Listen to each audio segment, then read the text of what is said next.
Radio, live from the Steel Twin Studio in beautiful Traverse City, Michigan.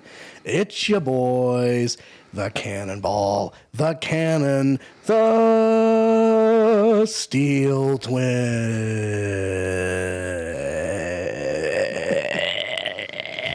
What's up, everybody? What's up, everybody? It's your favorite Steel Twins. Had to do the old oversell, if you will. I am the Cannonball. This is the Cannon. We are the Steel Twins, and we are bringing you another episode of Voice Acting. That's right, ladies and germs. So before we do this, I want to give a shout out to our really good friend Scott Ryan over at the aka the fabulous Scotty Freytown over at the Outside Blitz. He posted this in our little group chat. We have I'm part of a fantasy football league, and he posted this, and I have to share this because I laughed out loud a little too much. So, according to the Fantasy Gazette, Giants quarterback Daniel Jones meant to ask for a $4 to $5 million salary instead of 45, but team execs had trouble hearing him over head coach Brian Daboll loudly eating fettuccine Alfredo during the meeting. So, I can see that happening. Yep. Okay. So, Sorry. I was switching over to the book face. So you give me 2 seconds here. That's great. Oh boy. It's just, we got it. We got all. We're live, fam. We are live. As live and in living color, if you will. Oh, yeah. Fruit of my loins. So, thank you so much for joining us. And of course, we got the customized Boom Goes the Cannonball Classic Hodgkin's Lymphoma Survivor shirts on. If you want a shirt, holla. I know a guy. He can make some.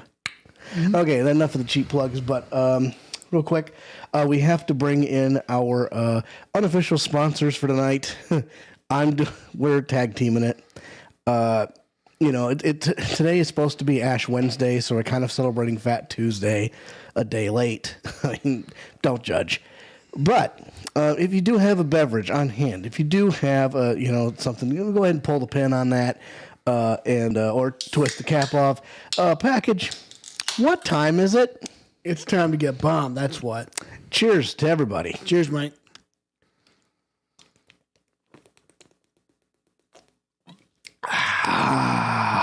Yes, sir. Nothing quite tickles the palate quite like the old Mountain Dew Code Red. And my Dr. Pepper Jerry Zero. Yep. Chip, I'm all jacked up on Mountain Dew. We're going to need to be. By the way, did you check the pitch on the female voice? Or why? I don't know if we're going to run into her this episode. More on that later. Sorry, guys. That's okay. No. It's we didn't spill the beans. So okay. I'm just gonna talk in the cute voice for a minute. So you're gonna, you know what? I will turn that down to about a 7 or an 8. Okay. Can't wait to see how that's gonna turn out. But yes, we will be running into a character at some point during this episode that will make use of that deeper pitch, but we're still trying to make it as feminine a voice as we possibly can. Yep. So, experiments and all that stuff. But you know what? Enough about that, man. It's 7:03. We're doing this a little early because, I couldn't wait to get on. Plus, reasons. And don't forget to turn on the audio. Thank you so much. Folks, this guy's coming in clutch. That's why we're a team. That's right. Okay. We don't do this. You don't do this alone. We do this together. We do this. We're gonna win this as a team. The team. That's right. Okay. Shout out to our boy, not our boy, but shout out to the legendary Bo Buckler. May rest in peace. Yep.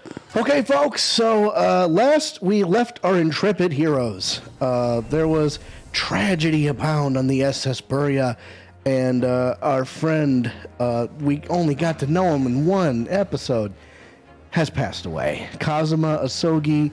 I realized I've been saying Asogi. I mean, potato. Poor man has, the victim of an accidental push. His neck landed on the bedpost, and his goddamn vertebrae snapped. Ooh. So all will seem to be doom and gloom because our boy Ryunoske Naruhodo was once again in the hot seat, but he got out of it. We found out the truth, very sad truth, and unfortunately, just when the study tour in Great Britain was about to go up in flames, Ryunoske Naruhodo has taken the mantle, and he will take Kazuma's place in the Great Britain study tour. So he's studying his ass off 40 days and 40 nights aboard the SS Buria, and now we get to see Naruhodo and Susato Mikotoba take their very first steps on the shores of jolly old England, London, England. So, without further ado, charge! Take it away, Sandman. Episode 3. The Adventure of the Runaway Room. Legendary case. Bring out the popcorn. Glancing over my records of the late last century, I am faced by the events of a certain bitter winter. A murder in a carriage as it sped through dense London fog in the dead of night. Though the victim and the perpetrator were the only ones inside, there were multiple witnesses to the crime itself. However, none could have imagined at the time that such a seemingly obvious case as this would end in such a horrendous manner. My friend, Mr. Herlock Sholmes, once said of the incident, I believe that perhaps that case was indeed the prelude. the beginning of a long concerto that impressive Japanese student and I were to play together.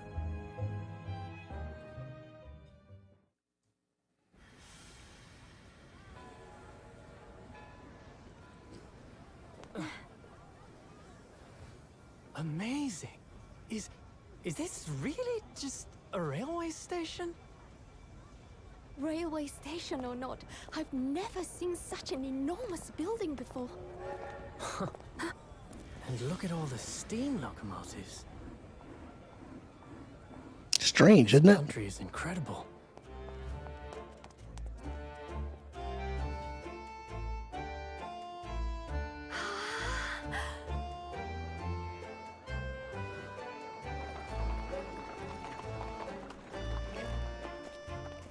Turn of the century.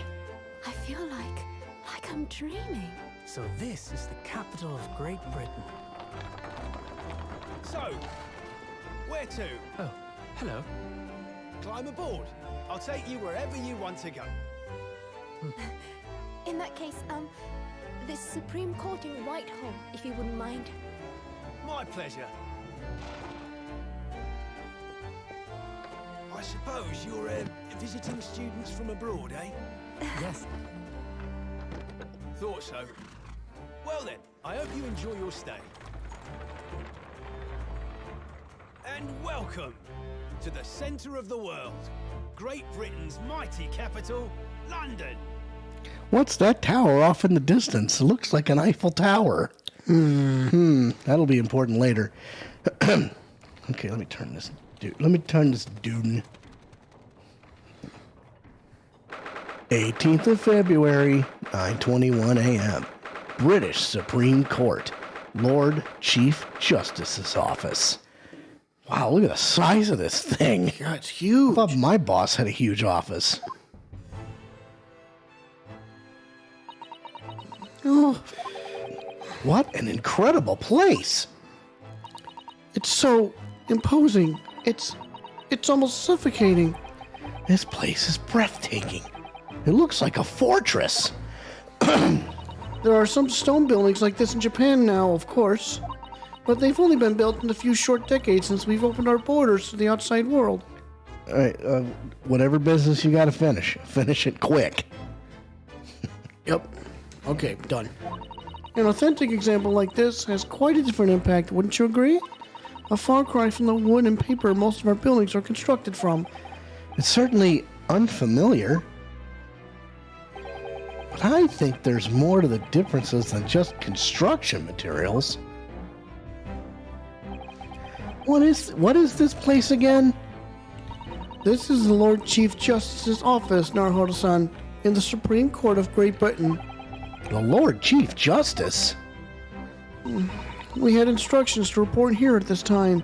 If circumstances were different, we were supposed to let the Lord Chief Justice know that we had arrived from Japan.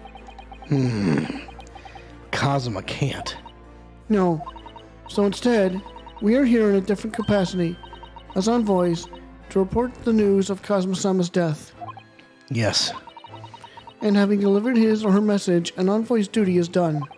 So, we'd have to return to Japan. If we want to remain here in Great Britain, I have to take Kazuma's place as the law student selected for the study tour. yes, which means you need the requisite qualifications as a lawyer. Which is what I've been studying for. Here in Great Britain, it is the Lord Chief Justice who appoints lawyers. So that's the second reason why we're here, to have you officially recognized as a lawyer. It's the only way that we'll be able to remain here in London. I hope I'm up to scratch. Ah, good morning. Sorry for keeping you. Oh, I trust you aren't too exhausted after your long voyage from Japan? It seems I'm 1 hour, 12 minutes, and 47 seconds late. My apologies. Oh, no, don't mention it. We're never happier than when we're standing around with nothing much to do. How fortunate. So, introductions. I am Male Strongheart, Lord Chief Justice of the British Empire. Ugh, I feel like a little mouse under an elephant's foot. Come on, Mr. Naruhodo, don't be a mouse. Oh, it's an honor to meet you, Lord Chief Justice Strongheart. I'm Ryunoske Naruhodo from the Empire of Japan. Well, Mr. Naruhodo, welcome to London, the capital of our glorious British Empire. Ah, yes, thank you.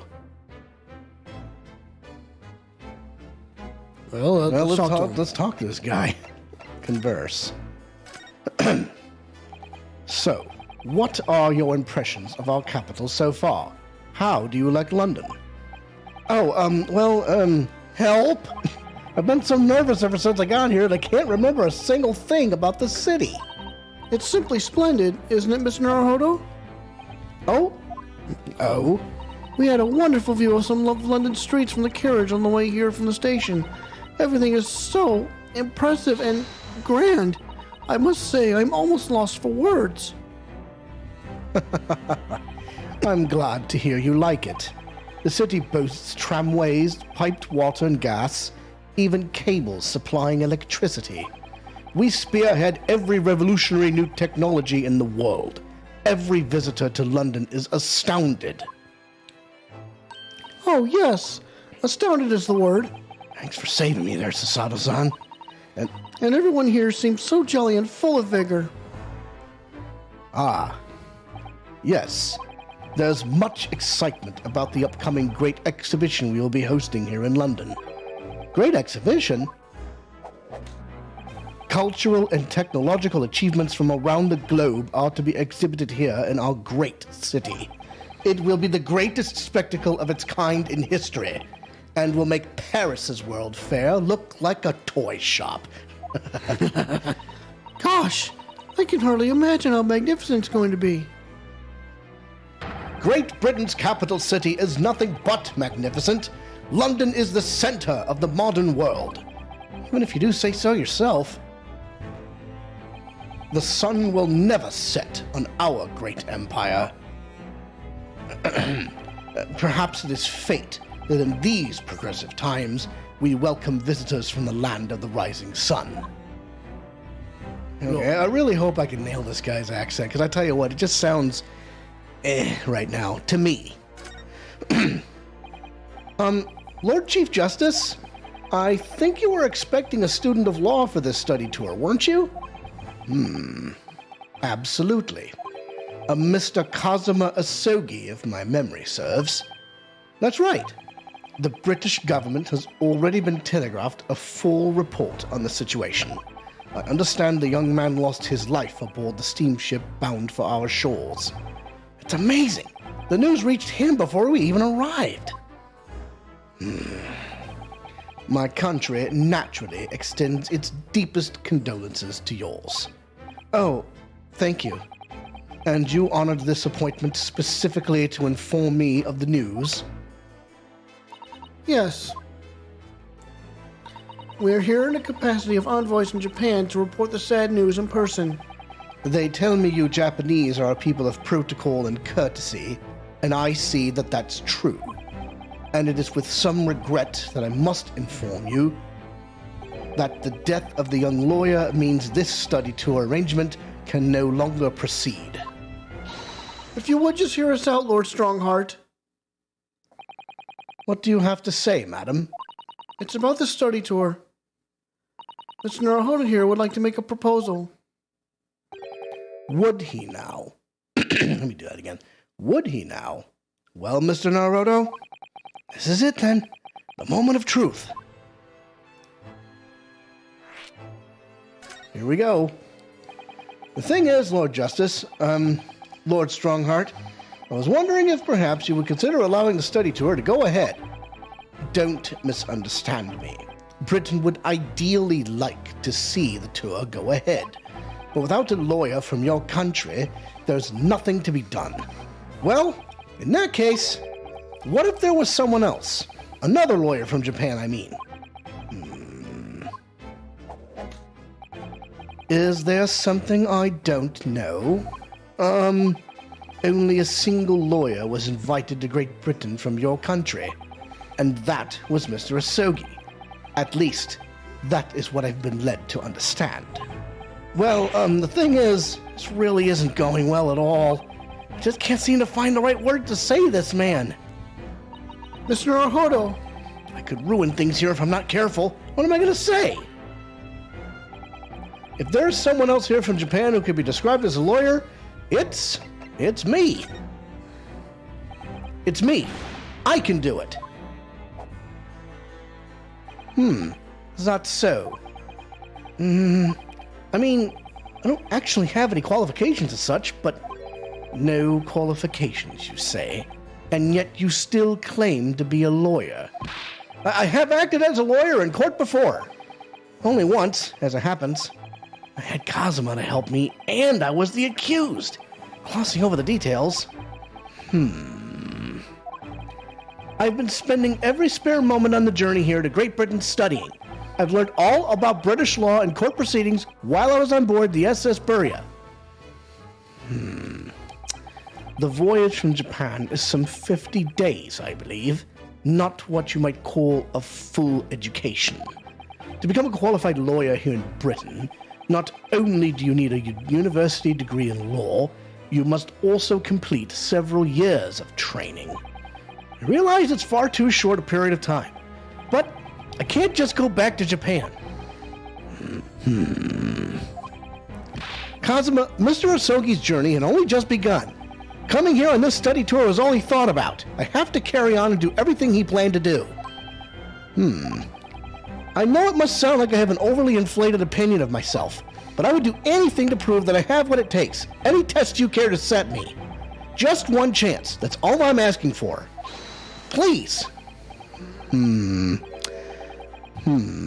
31 seconds. Sorry? Your opening statement there, Mr. Naruhodo, was 31 seconds long. Not too brief, not too protracted. A perfectly judged appeal, I would say. Which is a skill that would stand you in good stead as a lawyer. Oh, thanks. So, you're willing to put those words to trial, are you? Well, I'm all for entertainment. Huh? But let me ask you one thing first, sir.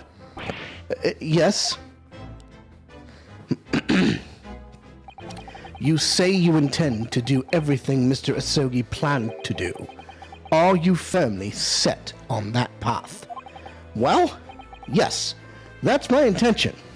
Here's the deal, kids. He has no idea what he's getting himself into. Uh-oh. It'll become very clear later on in the game, much later on in the game. Maybe not this episode. I see. Am I imagining things? Or did his expression just alter a fraction there all of a sudden? Very well. You have your wish. I'll give you a chance. A test to become a specially certified lawyer. Whether you pass or fail is entirely down to you. Really? Test. So, what form will the test take exactly? Tell me, Mr. Naruhodo, what do you consider the role of a lawyer to be? Well, defending people, of course. Well said. So, let's have you defend someone. Huh? Your timing is perfect, in fact. There's an apt trial about to begin later today. No advocate has been appointed for the defense as yet, so this will be welcome news. Today? Straight away? If you manage to secure a verdict of not guilty, you have passed my test. What could be simpler? Ugh, how did I get myself into these situations? Well, could I ask, what sort of trial is it, Lord Strongheart? Yes, good question. I remember. It's a murder trial. What? A murder? An extremely simple case, I understand. You really can't lose. That's easy to say, but I should mention, just in case, if the defendant is found guilty, he will of course be sentenced to capital punishment. Capital punishment? He'll be put to death? Here in Great Britain, murderers are sent to the gallows without exception. Presumably, you read that much in your short, C-based introduction to British law?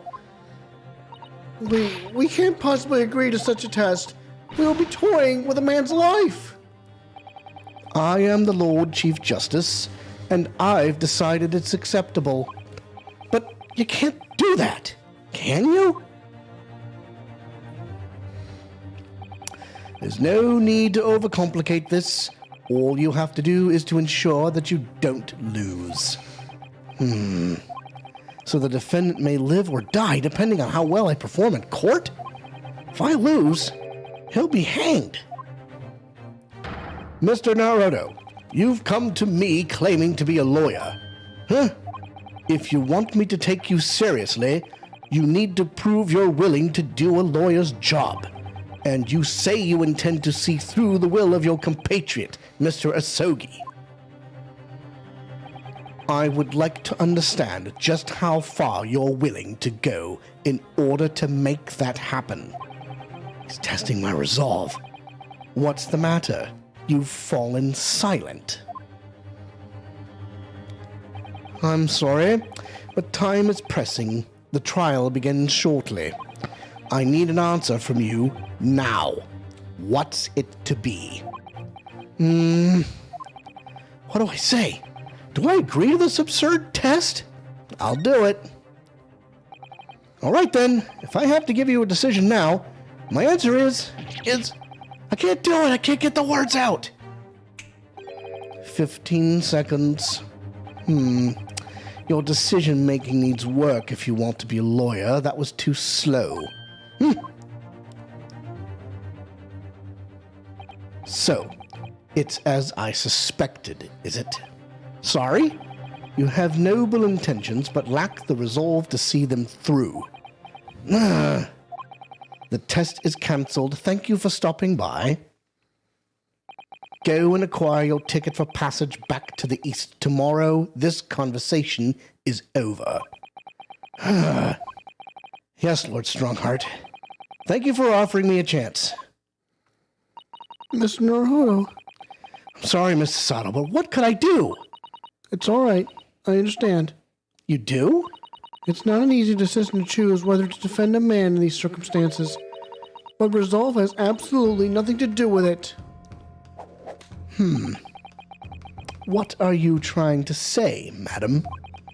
I think what Mr. Sato means is that no matter how badly I'd like to be recognized as a lawyer and stay here in Great Britain, to risk another man's life by treating his one and only chance at a trial so trivially would be utterly unforgivable. And I feel exactly the same way. I'm sure the defendant won't see this trial as a test, as some kind of experiment.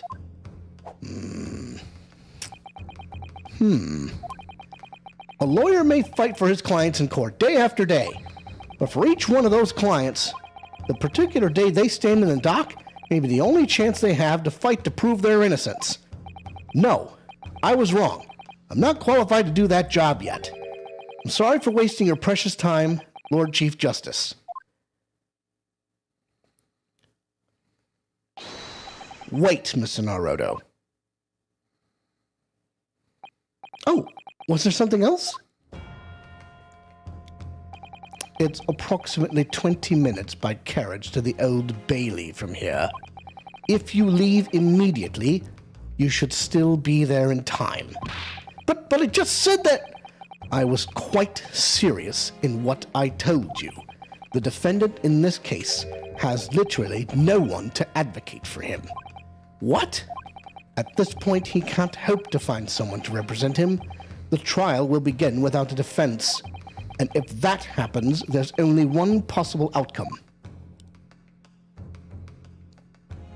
He will receive the most severe sentence the judge can pass down. But that's awful! But that is the truth. Why does it have to be like this? Please don't expect an answer to every question. The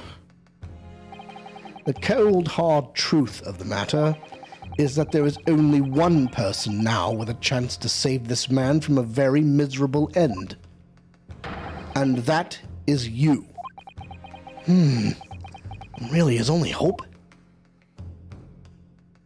So, what do you say now, madam? Me? What do you mean, Lord Strongheart? You said it wasn't an easy decision to choose whether to defend a man in these circumstances, and I agree.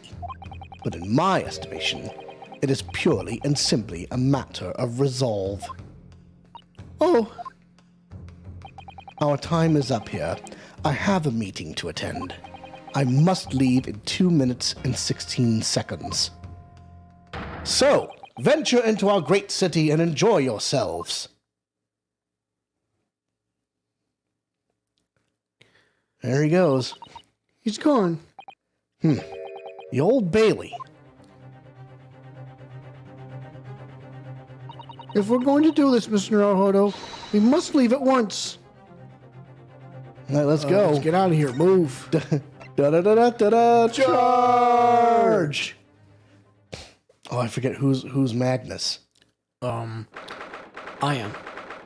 18th of February, 9:45 a.m. The Old Bailey, Defendant's Antechamber, number 1. just a defendant's antechamber. Oh, thank goodness. We're in time. There's still 15 minutes until the trial begins. I never knew a horse-drawn carriage could go so fast. I thought my teeth were going to rattle loose. Did you hear what I said to the driver when we climbed aboard? Get us to our destination, 5 minutes, driver, and there's a guinea in it for you. It's one of my favorite lines from the Herlock Sholmes stories, and it worked quite perfectly. I'm not sure why you're so pleased. I thought we were going to die, and we had to pay gold for the privilege. Well, at least we arrived here before the trial started. Yes, I suppose there's that. Anyway, I don't understand it. The court clerk said the defendant should be here, but there's no sign of him at all.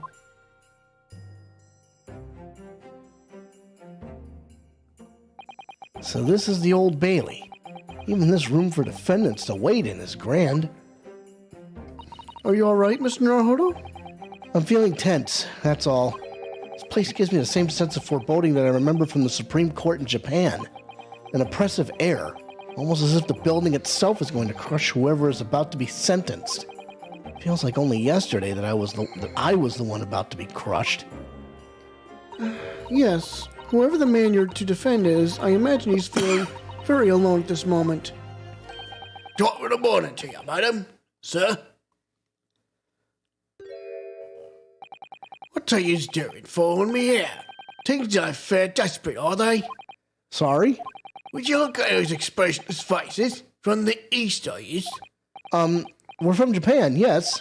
Ah, Japan, is it? Right, say no more. So, how much do you need? No, we're just here because... Yeah, no need to explain, fella. I've been there myself, so I have. No place to go, nothing to eat, barely a penny to your name. It all one strange faraway land. Well, actually, we haven't found a place to stay yet, no. 'Tis grand, 'tis grand. Let me start by giving you 1,000 guineas. Say nothing now. 1,000 guineas? Please, Mr. Susato, you don't have to shout. But 1,000 guineas is enough to build an entire mansion in the most prestigious area of Tokyo. What? What? 'Tis nothing to me at all. I like to ensure I have sufficient funds to weather a rainy day, you see. I think I've got to buy the city of London 2 to 3 times over. Could that much rain even fall in one day? Well, even so, we couldn't possibly accept such a large sum of money. Oh, that hit me in the eye. Don't get me wrong, fella. I'm not giving you no strings attached. I'm not giving it to you no strings attached. I'll be wanting you to do something for me. Oh, To be honest, it's a little embarrassing. The trial is about to begin, you see. It's for me good self here. I'll be in the dock. So now, what I want you to do is come along with me and stand there beside me. Officially, you'd be my lawyer, but that's just a little detail now. Oh, well, the thing is... Don't worry about a thing. All you have to do is stand up there next to me, nothing more. Otherwise, you see, the trial's going to start without me having any kind of representation at all. So it was true. The Lord Chief Justice wasn't just making it all up. I'm terribly sorry to have to ask, but does that mean you're the defendant in this trial? Bluster and blazes! Do yous not know who I am? Me? One of London's biggest names? No, sorry, we've only just arrived in the city, you see. I see. I suppose it ain't altogether impossible. Well, just next to Hyde Park there in the centre of London, there's another beautiful park. Sorry? A park? What? It's called McGilded Park. Full of blossoming flowers in the spring and singing birds and whatnot. I donated to the city, so I did. An entire park in central London? I see your smiles. That's my vision for London. There's nothing Magnus McGilded wouldn't do for a city and its crowd people. That's amazing. I mean, really extraordinary. But now they've the gall to say I'm a good-for-nothing criminal. Me, Magnus McGilded. What is the matter with the London police, I ask you? All right, don't pass out. Mr. Naruhodo, perhaps now will be a good time to introduce ourselves while the gentleman catches his breath. Good idea. Mr. McGilded, the thing is, we're actually here in London to study British law. We're law students on a study tour from Japan, you see. So, if you don't have a lawyer for the trial yet, and you'd be happy to put yourself in our hands, we'll do our best. What was I have to say, you daft idiot? I've given you 1,000 guineas to stand up there next to me, haven't I? Well, yes, but I wasn't really offering to just stand up there next to you. Oh, I think I see what's going on here. Sorry? I know what you're thinking. This chance of a fellow claims to have more money than the Queen. But if that's true, why the blazes can't he hire the finest lawyer in all of England? Because he did it. That's the only explanation. Well? Well, I'm saying... I'm going to say not at all, but man, I'm so tempted to say exactly. Not at all. Although, it is a little strange, to be honest. Why you don't have a lawyer, I mean. That would be the fault of the Reaper. Sorry? Did he just say Reaper? Aye, the Grim Reaper of the Bailey, Lord of Barg Von Six. He's the prosecutor. The prosecutor is the Grim Reaper? When Van Zeke stands for the prosecution, they caught the accused as sacrificial lambs. Huh. And to this day, in every single trial which he's been the prosecutor, the accused has been damned. What? So it's researched this desperate situation, where there's no one who understands the defence against the fellow at all. You could say he's a living legend of the Old Bailey. Goodness, Lord Barrack von Zeeks. He must be an exceptionally talented prosecutor then. Talented isn't the word you're looking for, madam. It's cursed. Cursed? What on earth? The defendant is summoned, and his counsel. Please make your way into the courtroom. The trial is about to begin. His counsel? That would be me. Alright, just time. Well then, fellow, don't let me down. But I don't know anything about the case. You haven't told me what happened. Until you shut your face here, I made up my mind, so I had. Sorry? I decided I'd have to defend myself in there. Huh? How would that have worked? But then you made an appearance. A student of law one, you know. 'Tis no accident. I can assure you of that. 'Tis fate. So get comfy now, please.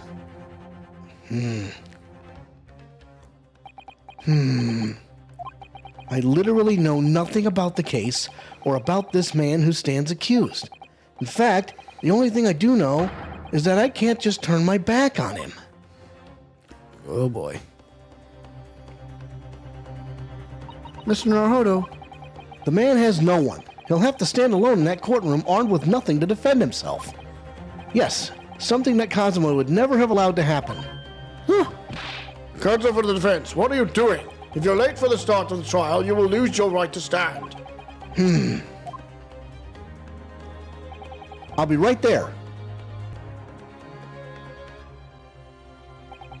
It's happening then. My first trial in a British court. I hope you're watching over me, Kazuma. Because I have no idea how I'm going to manage this. Strap in, kids. It's going to be a bumpy-ass ride. Good news. The check cleared. It's go time.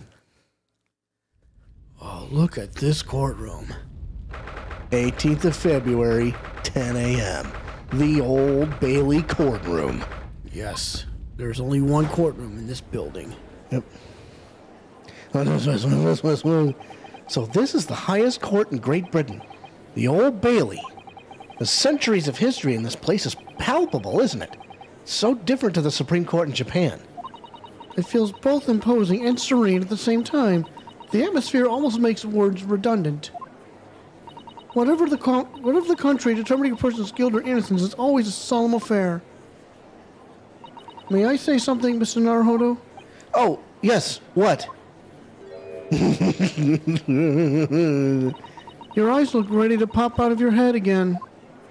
I know. I just can't help it. In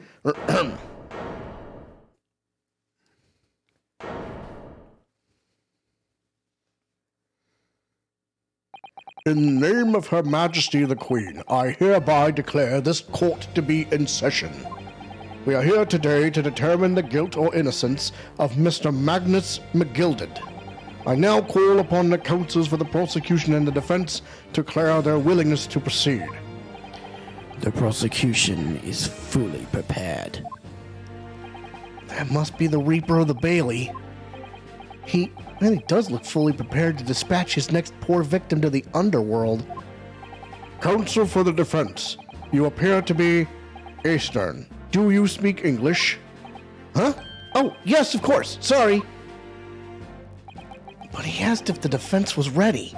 And I couldn't be further from ready if I tried.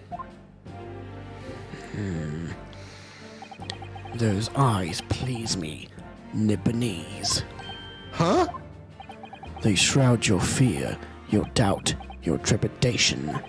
They run wild, clinging to some phantom notion of courage.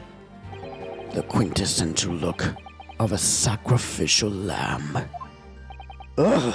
Cold shiver just ran down my spine all the way to the tips of my toes.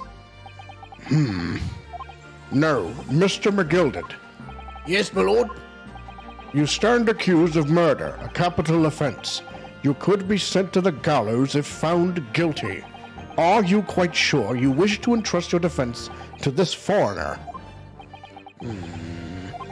As I've always said, my lord, 'tis a good thing to give opportunities to young. Even if the fella's a student from some little island off in the Far East. It's not the British way to ignore the danger to yourself and give those less fortunate a fair chance. I'd like to take that act of chivalry do the great British Empire proud. Listen to Mr. McGilded. What a fine gentleman London has in him. You hear that he donated £5,000 to the government the other day? Mother, please, may we go and play in the McGilded Park? It seems as though everyone in the public gallery is firmly behind Mr. McGilded. That's definitely welcome news, and he certainly has a way with words. Surprised he couldn't convince anyone to defend him. Eloquently put, Mr. McGilded, and most laudable sentiments. Now, ladies and gentlemen of the jury, I'm sure I need hardly remind you that you 6 members of the public have been selected for your impartiality. Are you ready to proceed? Yes, my lord. If the task is to send authors to the gallows where they belong, I'm more than ready. At the Who's doing this one? I got. At the manor, his lordship always says we should dispose of rubbish promptly. Naturally, I agree. Ha! Any criminals here we said we wish and they never set eyes on me.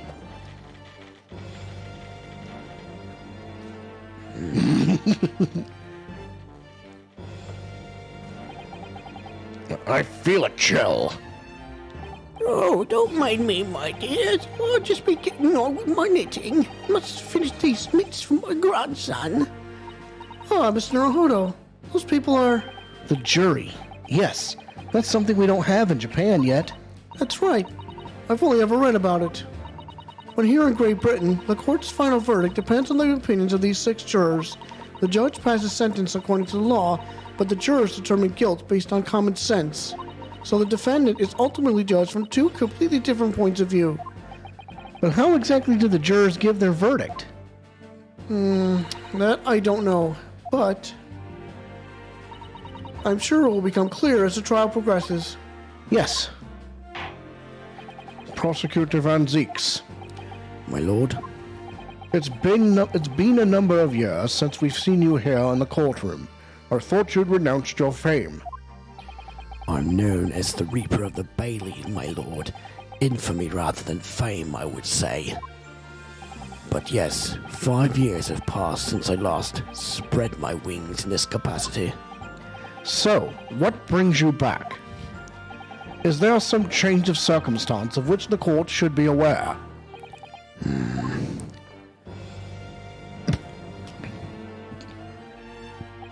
I leave that to your imagination, my lord. So the Reaper's been out of action for 5 years. Why do we have to choose today of all days to make a comeback? Don't lose heart, Mr. Naruhodo. As you wish, sir. The court nevertheless welcomes your return. Now then, opening statements, I think. A summary of the case, if you please. Certainly, my lord. As your lordship is aware, this is a case of overwhelming simplicity. We must be the only ones in here who aren't aware. The incident took place in the late evening 3 days past. The hour was some minutes after 10. The victim was a maker of building bricks known in the community as Thrice-Fired Mason. Sorry? Thrice? He was a very accomplished craftsman. The bricks he fired was said to be almost indestructible. The victim's corpse was discovered in an omnibus in service in the streets of London at the time. A dagger that had been thrust into the victim's abdomen is believed to be the ultimate cause of death. Here is the autopsy report from the investigating medical officer at Scotland Yard. Thank you, Counsel. I shall accept that and the photograph as evidence. The autopsy report has been entered into the court record. The report prepared by the Scotland Yard coroner gives the cause of death as internal hemorrhaging as a result of a single stab wound to the abdomen. And a photograph of the victim taken on the omnibus. The knife in his abdomen is clearly visible, but his face is partly obscured from view by an old crooked hat. And one further item of evidence. The prosecution wishes to submit these as well. And these are... Good Lord! Is that blood, Counsel? Yes, my lord. Seized by a policeman who arrived at the scene. These gore-soaked gloves were taken from the hands of the accused when he was arrested. What? Mr. McGilded's gloves had blood on them?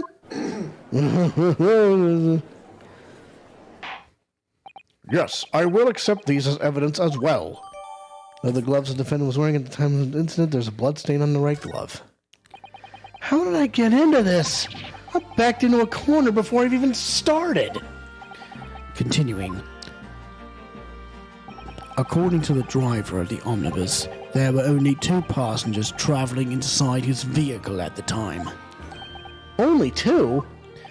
Obviously, one of those passengers was the deceased brickmaker, Mr. Mason. The other was the accused, Magnus McGilded. Well, rather damning circumstances, to say the least. Defendant, what say you?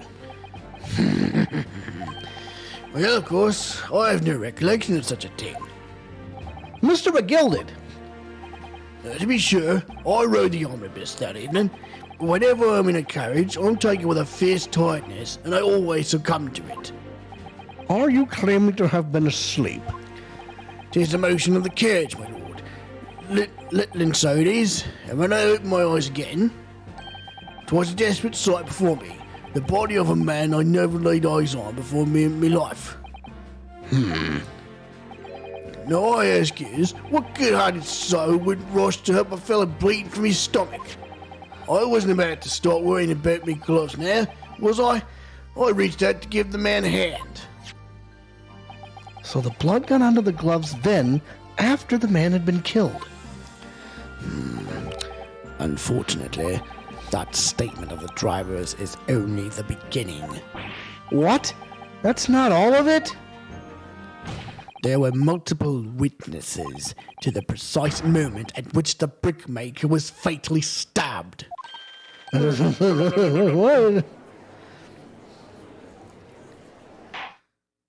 Order! Order! When the killing took place, only the victim and the accused were inside the carriage, and there were witnesses to the crime.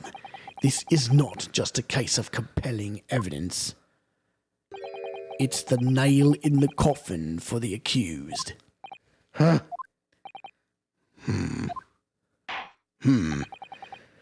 Thank you, Counsel. The circumstances of the crime have been made quite clear. I think we will hear testimony from these witnesses first of all. Your wish is my command. Bailiff, bring the witnesses in at once.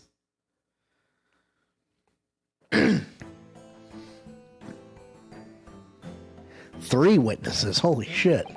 Witnesses, Your names and occupations. My name is, well, everyone calls me Beppo. I drive an omnibus in the East End. Here's fair play. I'm a banker in the city. My name's First. Lydie First. I make hats for gents. Let's begin by confirming the facts. 3 days ago, at a short time after 10 o'clock in the evening, all of you present in the stand were in an omnibus and witness to the aforementioned incident. Is that correct? Yes, sir. Quite right. Yes, sir. That's right, sir. Very well, then. Let's proceed to your formal testimonies, please.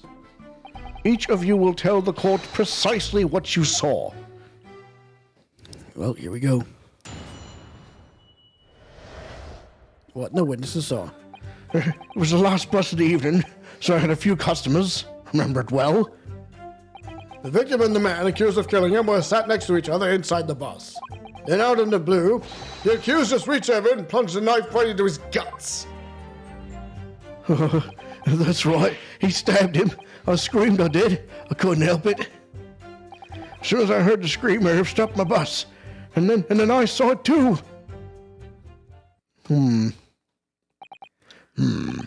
Unambiguous testimony, I must say. Exactly, my lord. These men witnessed the incident in the omnibus with their own eyes. I'd like to ask a question, if I may. Yes, counsel?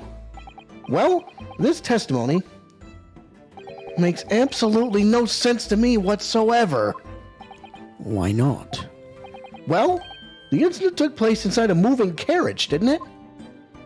As has been clearly stated from the outset, yes? Well, in that case, how could those two witnesses possibly have seen what happened? There's no way they could have seen the inside of the moving carriage.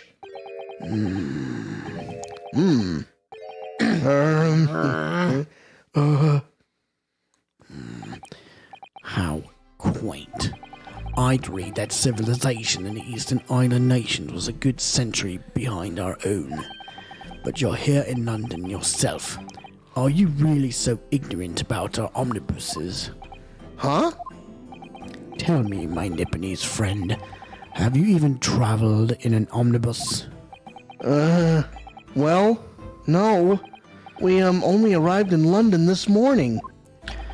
No matter. I've arranged for us all to see for ourselves the actual scene of the crime, that is.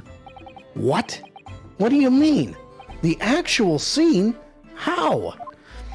A carriage is designed to be moved, after all. Presumably you understand that much. Yes. The omnibus in which this bloody crime took place is here today, in this very building.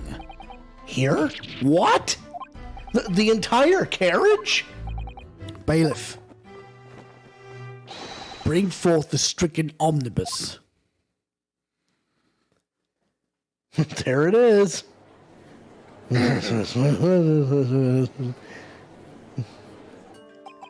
So that's an omnibus. The omnibus. I can't believe they could bring something so enormous in here. Great Britain's courtrooms are amazing. As you can see, the omnibus is pulled by 2 horses and can carry up to 8 passengers. 4 passengers seated inside in the enclosed cabin and another 4 on the rooftop deck above. Every Londoner knows that the best views of the city's architecture and sights are to be had from the top of an omnibus.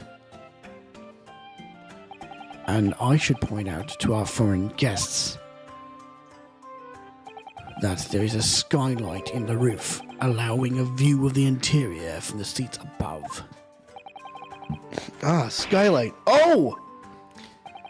The penny drops at last, I see. These 2 gentlemen were occupying the rooftop seats on this omnibus when the murder took place. That is how they came to witness the grim incident, through the skylight. Ugh, that makes perfect sense. Well, counsel, this is a first. In all my years behind the bench, I never experienced the crime scene itself being brought into the courtroom. There are a number of important clues remaining inside the carriage, my lord. I would like to submit the omnibus itself as evidence. That is the prosecution's wish.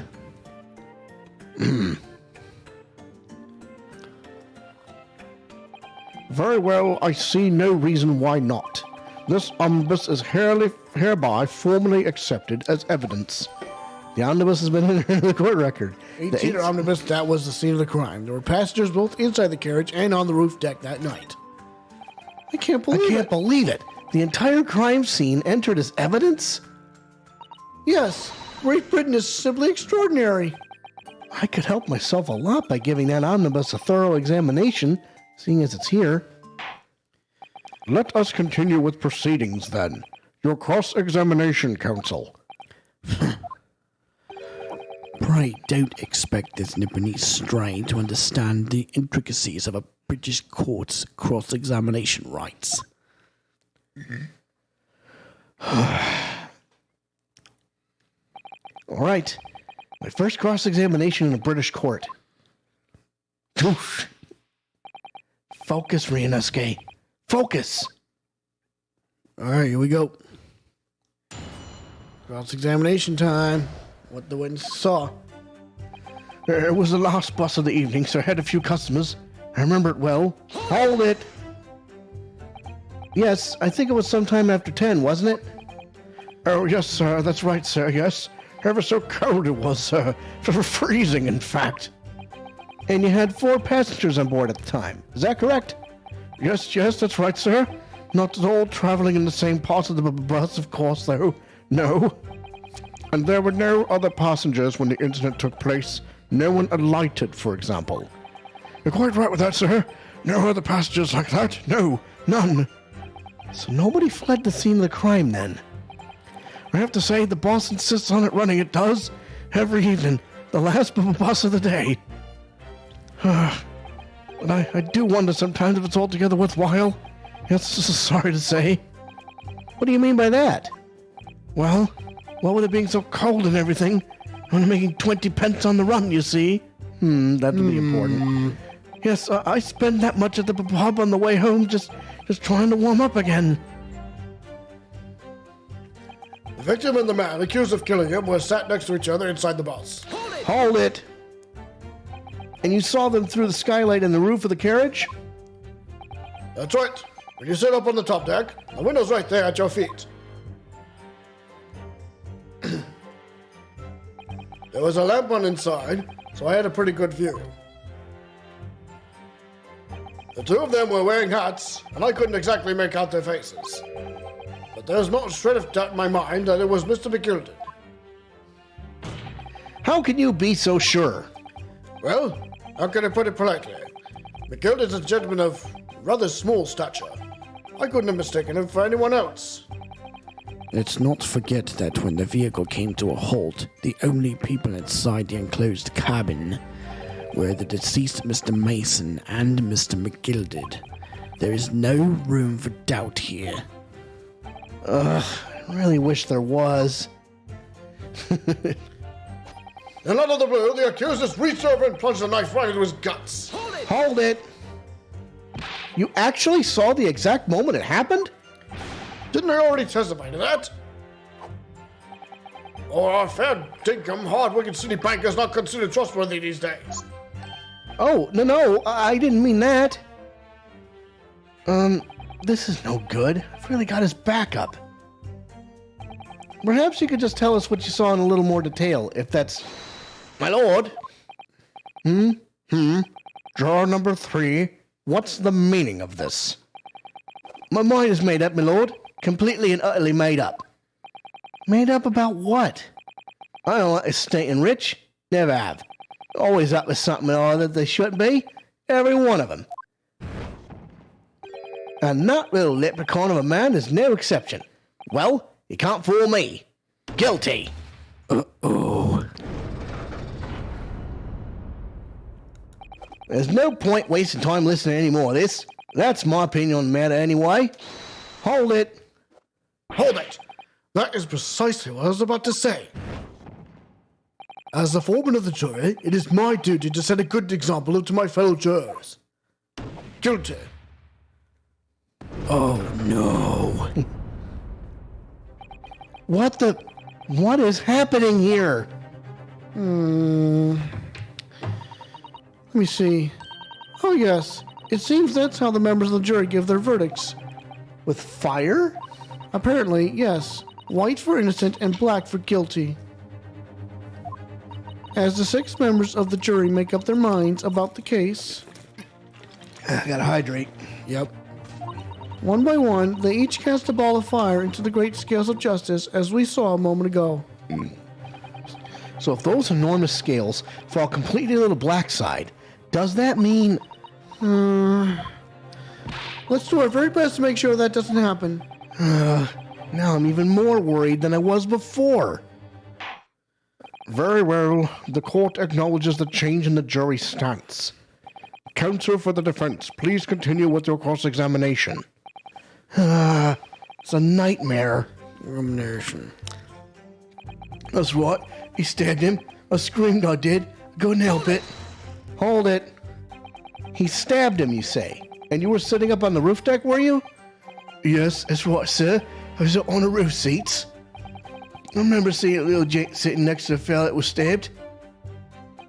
I'd been thinking about a new hat design, you see. So I was just gazing absent-mindedly around. But then I happened to look down through the skylight. Oh, it was sticking right out of his belly, that huge great knife. A grim sight indeed. That didn't help me at all. Jury looked like they're even more convinced my client did it than they were before. That appears to have made everyone even more dubious than Mr. McGilda is telling the truth. If only we had some evidence to counter their suspicions. Mr. First, Yes, sir. is this the knife you saw?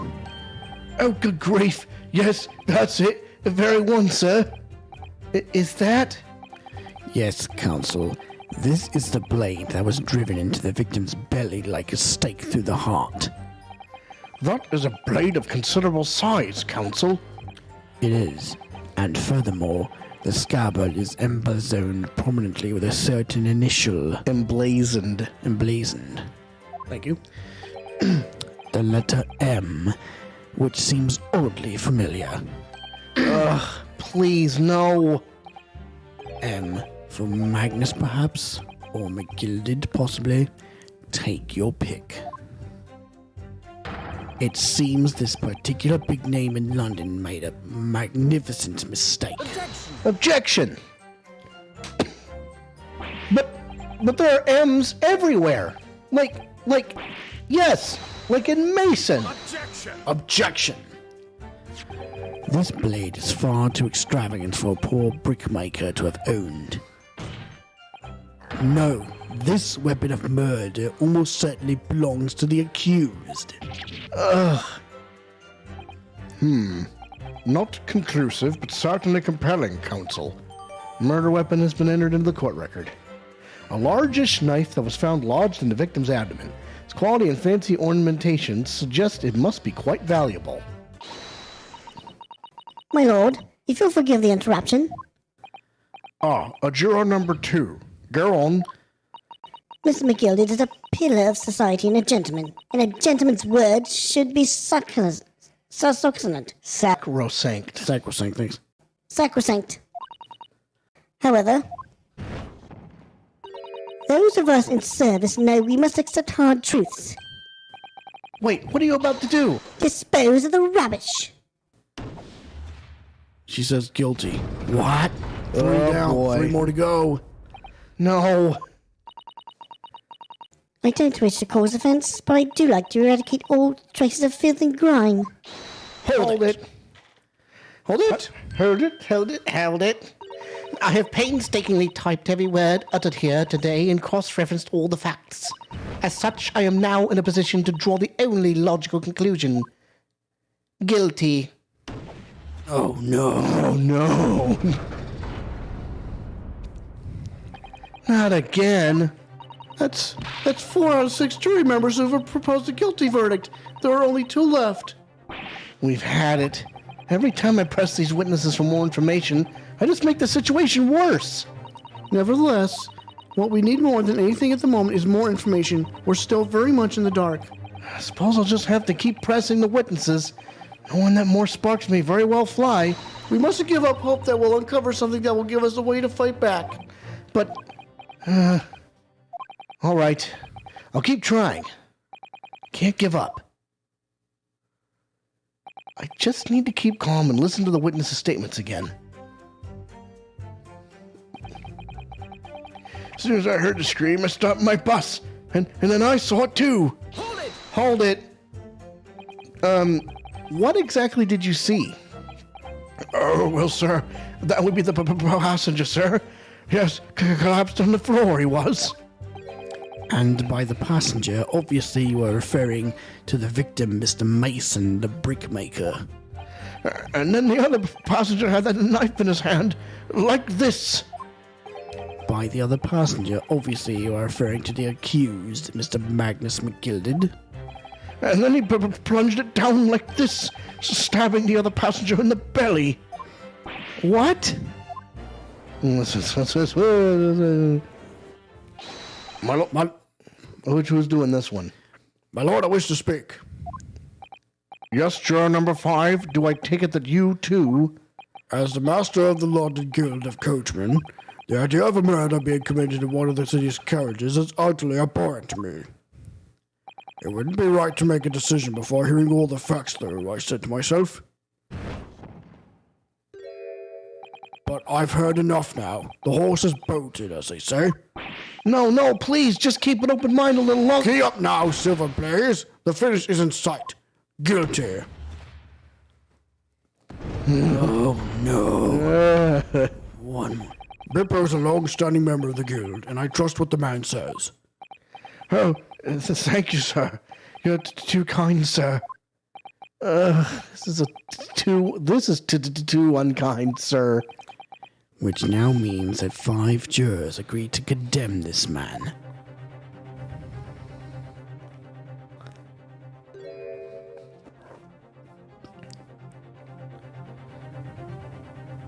Madam Juror number 6. Yes, dear. What can I do for you? You have heard the testimonies of the witnesses in the stand. Oh, yes, I certainly have. Still got my hearing, you know. Then, pray tell, why are you yet to pronounce your leaning? Well, dear, the thing is, I'm a creature of habit, me. I always go to the park around this time of day and sit on a nice bench and get off my netting. There's a lovely park just near where I live. Miss Kitty Park, it's called. Huh. The gentleman donated to see, you know, to put a smile on his face as he said. I can't imagine such a fine young gentleman who would have any hope to take another man's life. He is always doing wonderful things for the city. That's right. A man like that wouldn't stab someone, surely. Well, then, when we go to the McGilded Public Library later and borrow some more books. How many Londoners live with their heads in the clouds? Do you people not know what kind of a man Magnus McGilded really is? What kind of a man is he? The philanthropist Magnus McGilded has enough wealth to purchase the entire city he claims to value so highly. But where did all that wealth come from? Your client is a Shylock, sir, and one with the very darkest of souls. What? Stole the quarters. McGilded lends money at extortionate rates of interest so his victims have no hope of repaying him. When they default, he takes possession of everything they own. He is a vulture that preys on the weak. I've never heard anyone do that before. Your faculties haven't deserted you, I'm sure, madam. So has this thought not crossed your mind? Would a man wealthy enough to buy London in its entirety not have a carriage of his own? Huh? What possible reason could this man have had to make use of a public omnibus service. You're not saying that... The victim, a poor brickmaker, had next to nothing to his name save considerable financial liability. It would come as no surprise that his creditor was the accused Magnus McGilded. But let it also be known that the very day Mr. Mason was killed was the final repayment date for his debts. Good gracious. The brickmaker was destitute. He had lost his house. He had not a shilling with which to repay his debts. And in the end, this pitiful soul had the very last thing he owned taken from him, his life. By the merciless philanthropist pretender, Magnus McGilded. I don't believe it. Hold it! If I might add something briefly, Miss Susato. You claim that the victim had been lent money by Mr. McGilded. But where is the evidence to support your claim?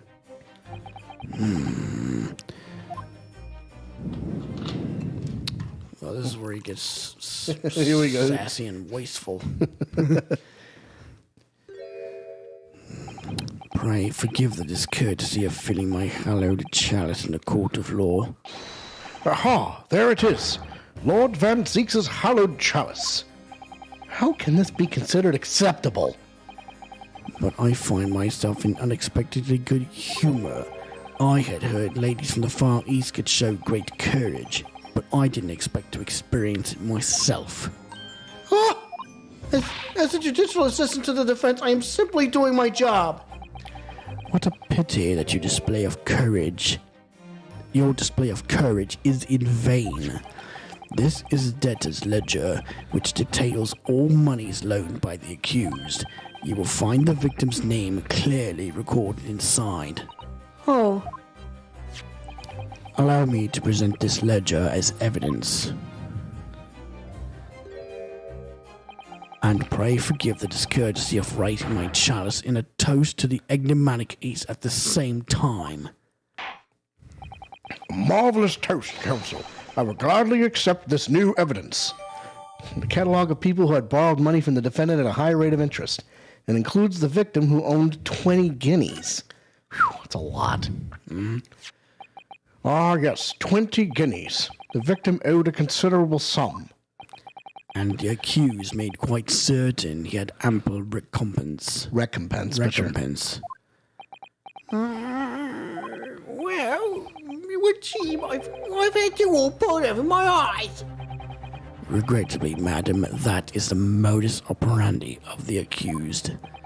And it's such a pretty little pot, too. What a scoundrel! Still,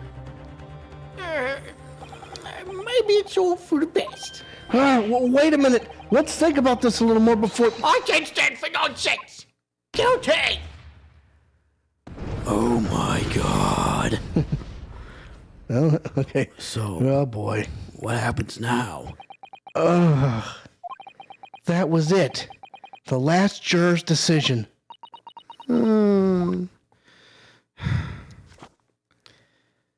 Let's see. According to this Encyclopedia of British Law, when all members of the jury have concluded that the defendant is guilty, court proceedings are suspended, and the presiding judge will deliver the final verdict and sentence. That's what it says here. The final verdict. It's over then. Oh! There's a footnote, though. A footnote? However, the defense... All 6 members of the jury are now in agreement in this case.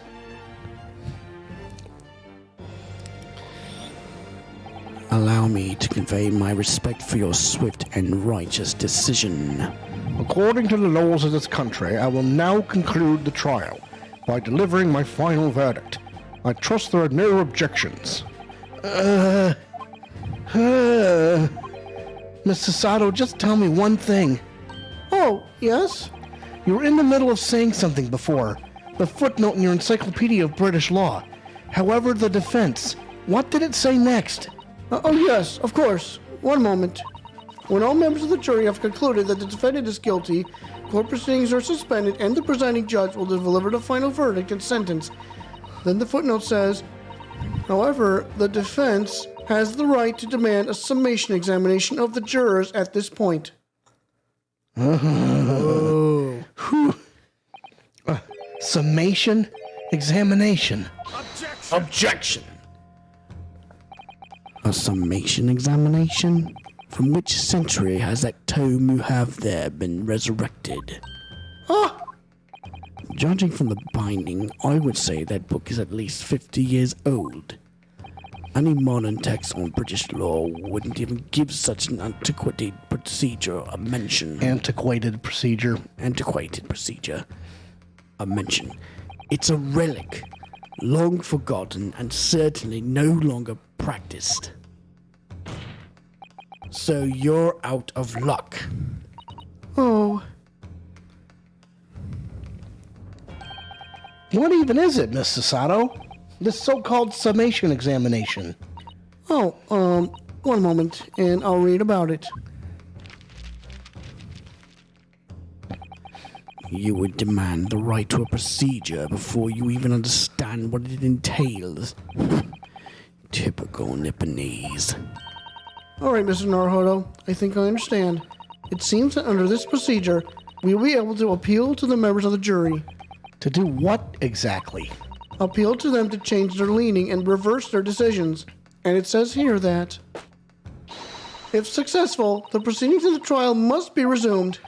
Make them reverse their decisions.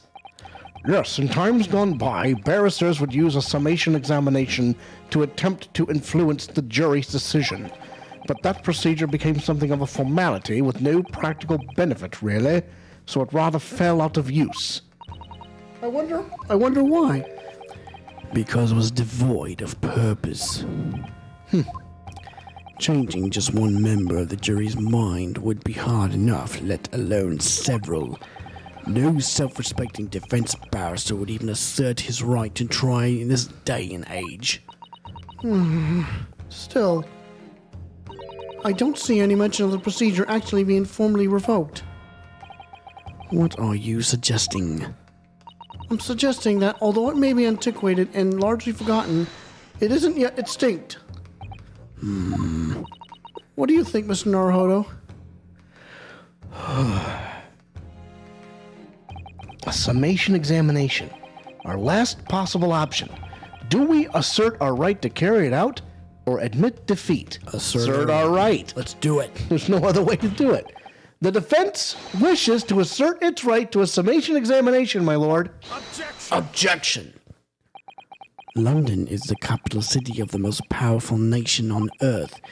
We have a duty to the world to exemplify the very highest standards of judicial procedure. Summation examinations are an embarrassment that should remain buried. Objection! But if it's our right, it's our right. I believe it could prove vital in this trial. The defense's petition is perfectly valid. The court will proceed with the summation examination. This is madness. Foreman, are you and the remainder of the jury ready? Well, I'm not, there was no mention of this in the letter I received, you see, so... All members of the jury will be asked to explain on what grounds they have reached their decision. On what grounds? You must all justify your decisions and explain why you believed the defendant to be guilty. Well, my lord, you're rather putting us on the spot. This is most irregular. No mention was made of this before. I really owe with all this justifying, Locke.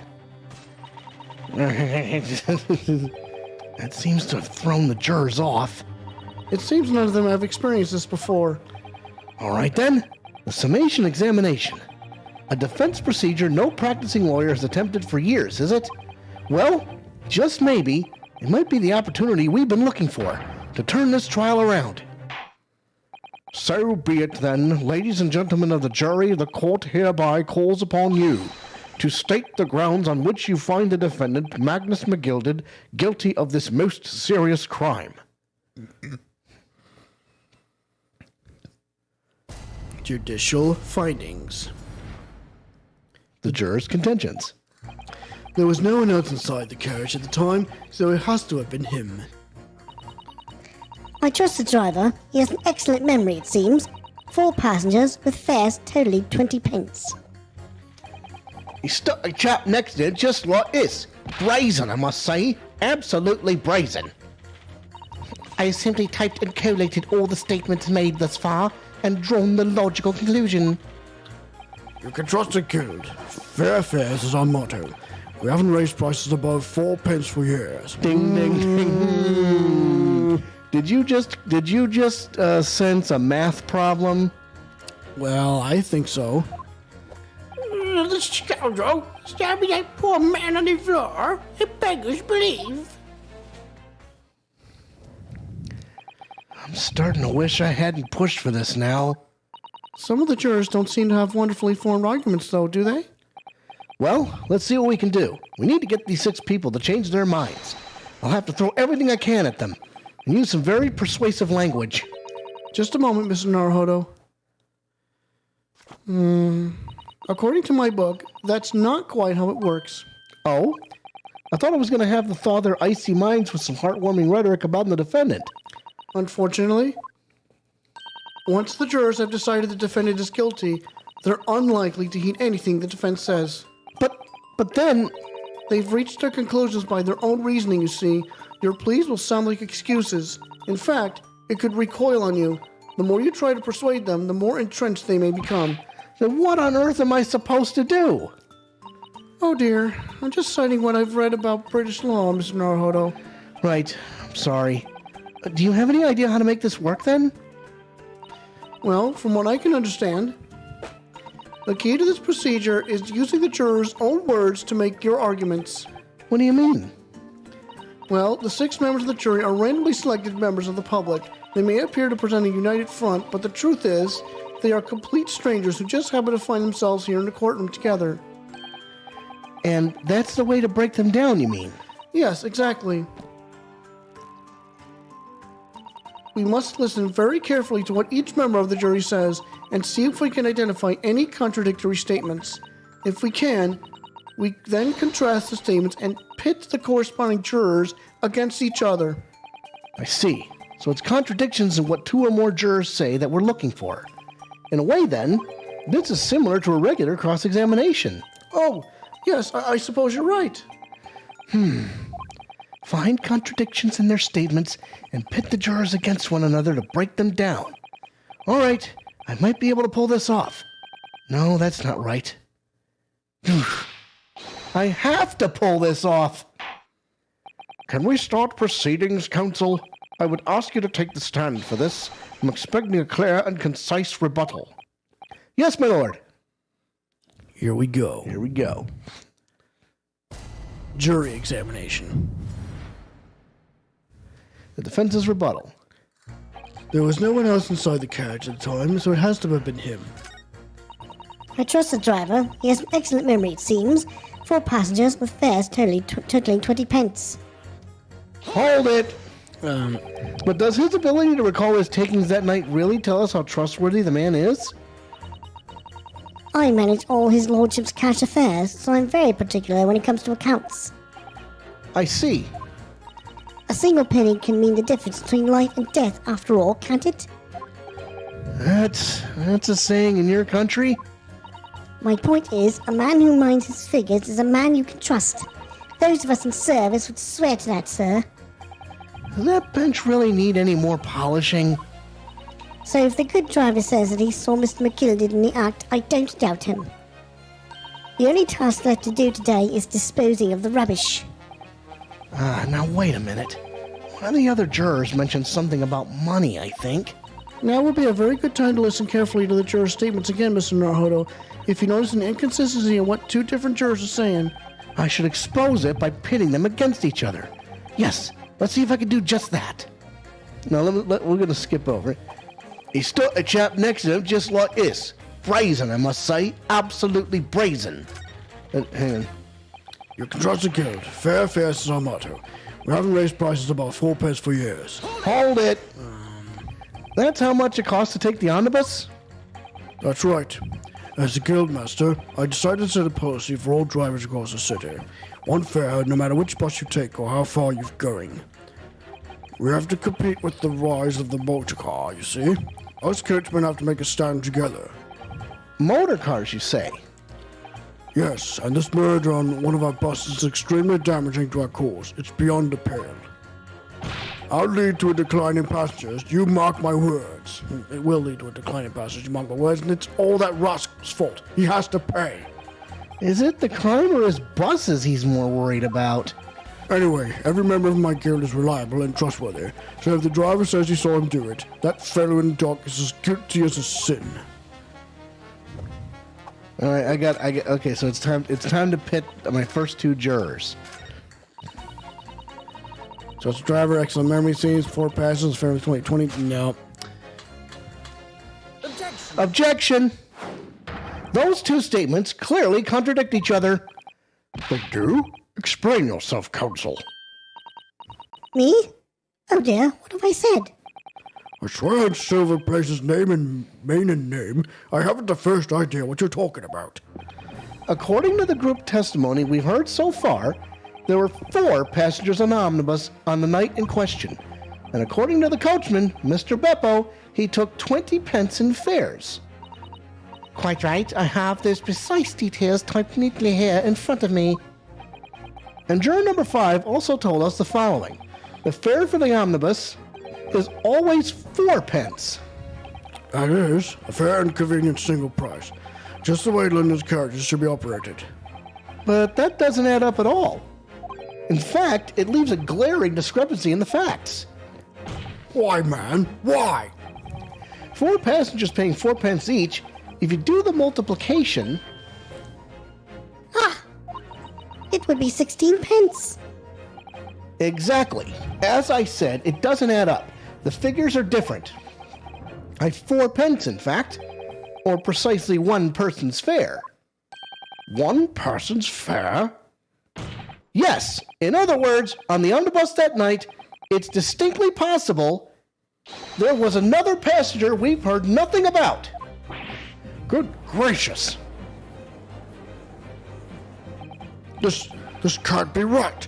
The coachmen of the guild are good, honest men, one and all.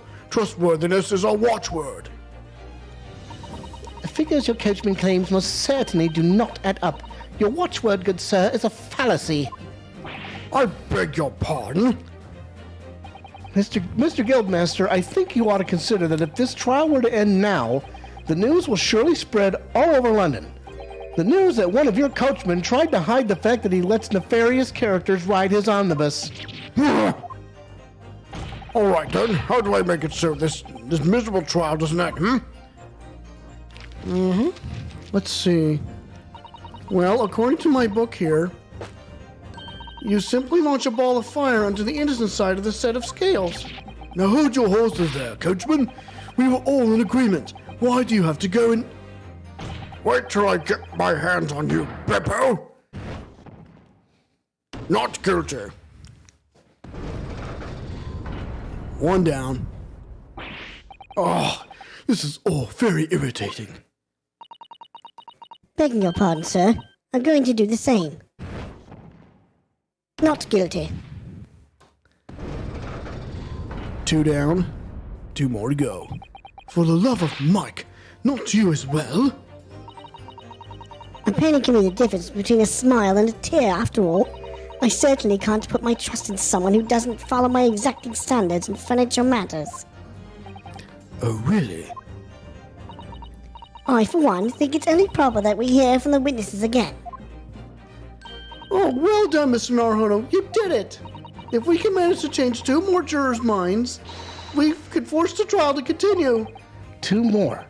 Actually, there is something else that's bothering me about a couple of their assertions.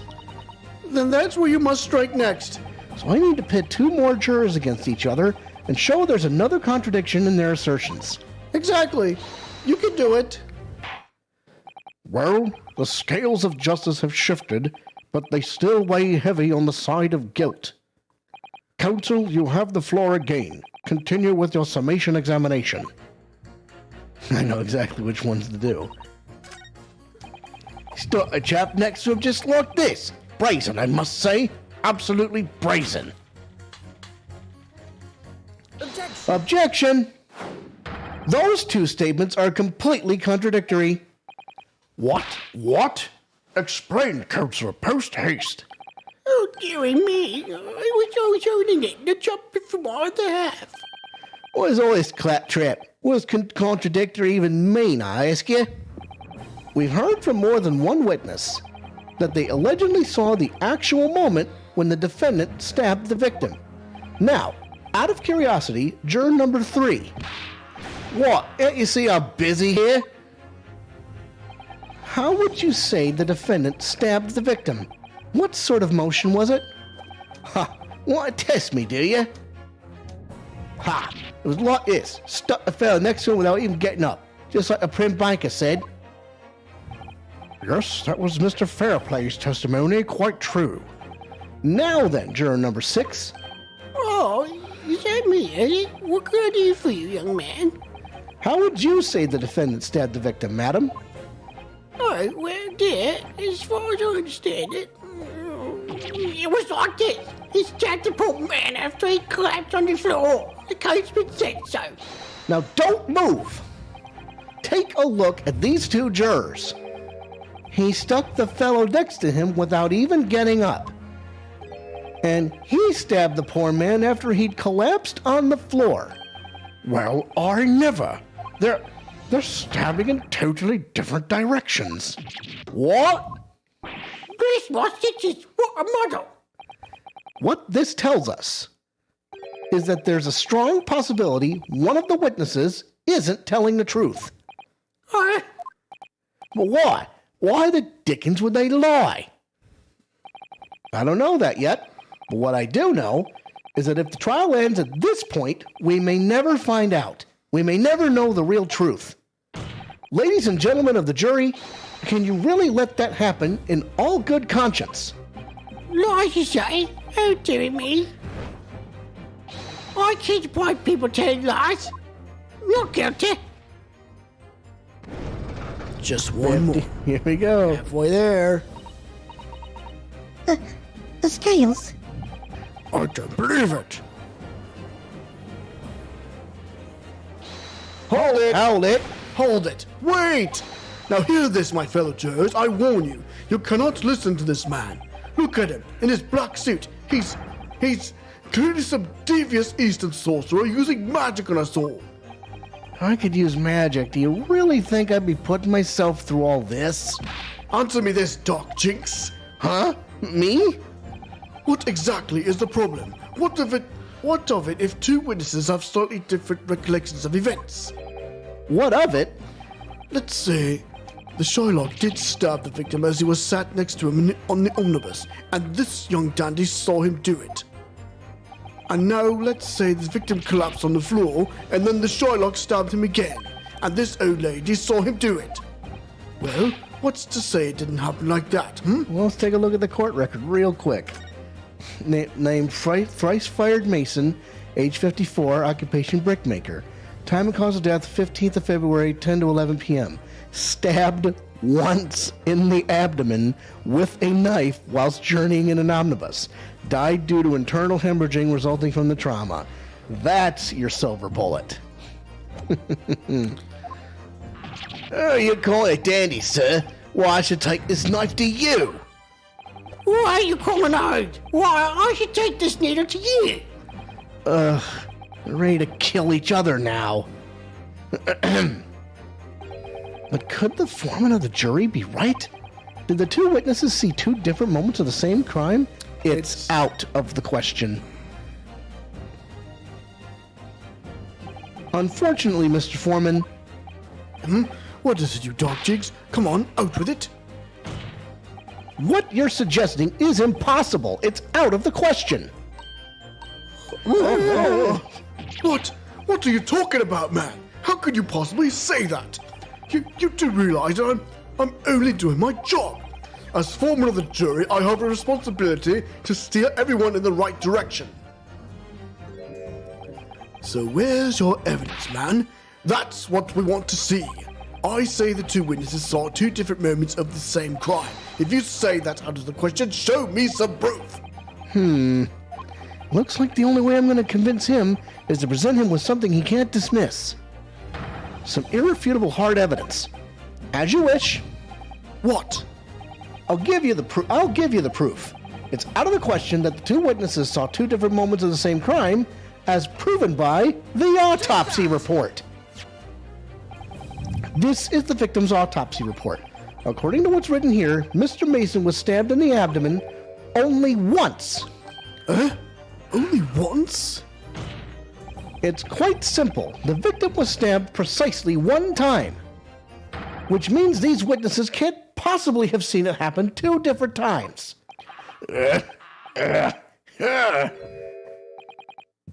All right, I concede defeat. Not guilty.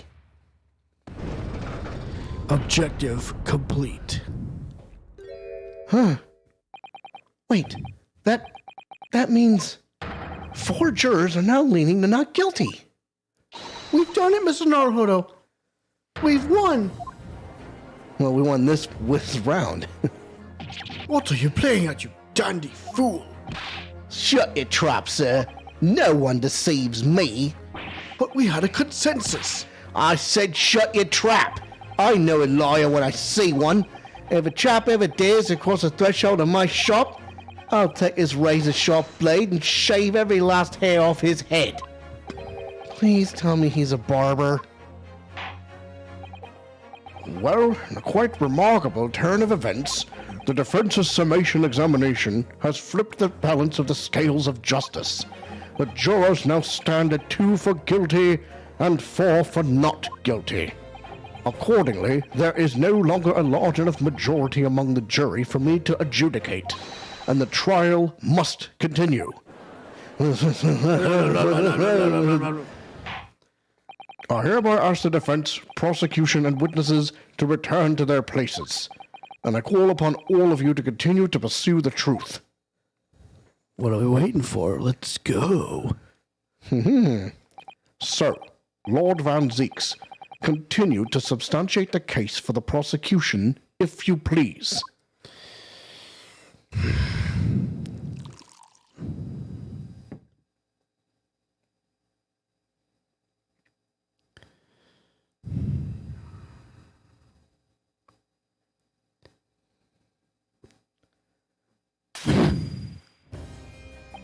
Having savoured the rich aroma of the carmine contents of this hallowed chalice, it may seem crass to crush it to dust.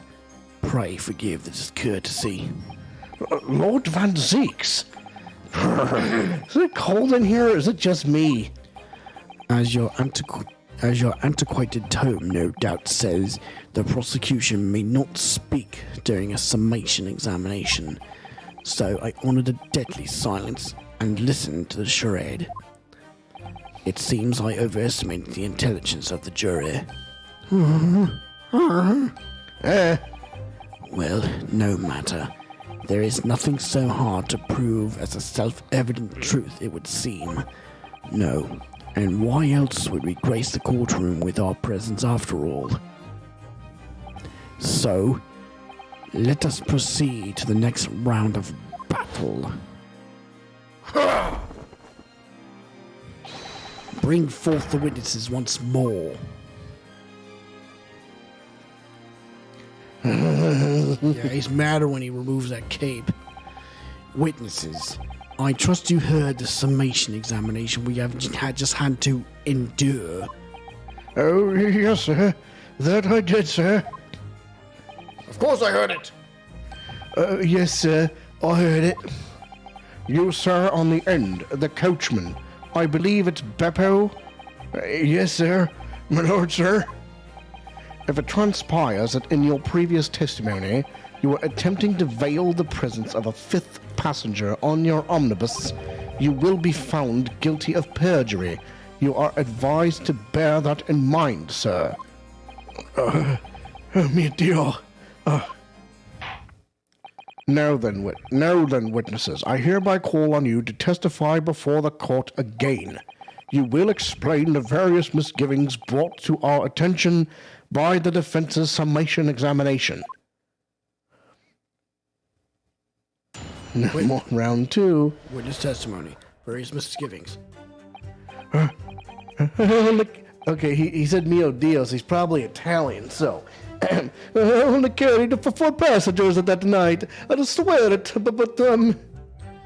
Well, I for one was told I had to pay five pence for the bus. He failed us on the fare, he did. And then I saw that blood-curdling sight as well. It's all too much. I tell you, I saw McGilded stabbing that man. Everything I said before stands. Oh, yes, it's a stab, but yes, he did. I think so, yes. I don't think so. Counsel, make sense of this for me, please. The phantom 5th passenger conjured into existence by my learned Eastern friend never existed. The confusion has arisen from the coachman's sly little cozenage. Beppo, explain yourself. I'm a terribly sorry, the guild master. The guild's fare is 4 pence across the board. You know that. Am I to understand that you've been overcharging our passengers by a penny a fare? It's so cold, and the last run of the day is always half empty. You have been dishonest, coachman. I'm so sorry. You're a disgrace, Beppo. A disgrace! And your selfish actions have brought dishonor on the entire guild. For my sir, I had to pay 10 pence on the bus just last week. What? 4 passengers at 5 pence each is, yes, 20 pence. I've done the arithmetic 10 times already, but I just can't make the result come out differently. No, that figures. Well, it would appear that one of the aforementioned misgivings has already been explained. So, counsel for the defense, your cross-examination, if you please. We've already had the pleasure of a protracted summation examination today. I see you intend to continue the parlor games. Absolutely. Well, here we go. Round 2, cross-examination. Various misgivings. I only carried for the passengers of the night. I swear it. I don't have to do nothing there. Well, I for one was told I had to pay 5 pence for the bus. Hold it. Does that mean everyone on board that night paid 5 pence instead of 4? Well, I paid 5 pence too, sir. And I just told you that I did. A flat fare of 5 pence. A flat fare of 5 pence across the board. It's not something to be proud of. The so-called discrepancy my learned friend identified was nothing of the sort. Much like the phantom killer you so desperately needed, it's gone, dead and buried. I'd have been happy if it had ever existed in the first place. He fell us on the ferry, did, and then I saw that blood-curdling sight as well. It's all too much. Hold it! This blood-curdling sight. You mean the murder, I presume? Yes, sir. A loathsome sight. No one should have to witness the horror in the eyes of a man the moment his life is taken. Oh, well, not exactly, sir.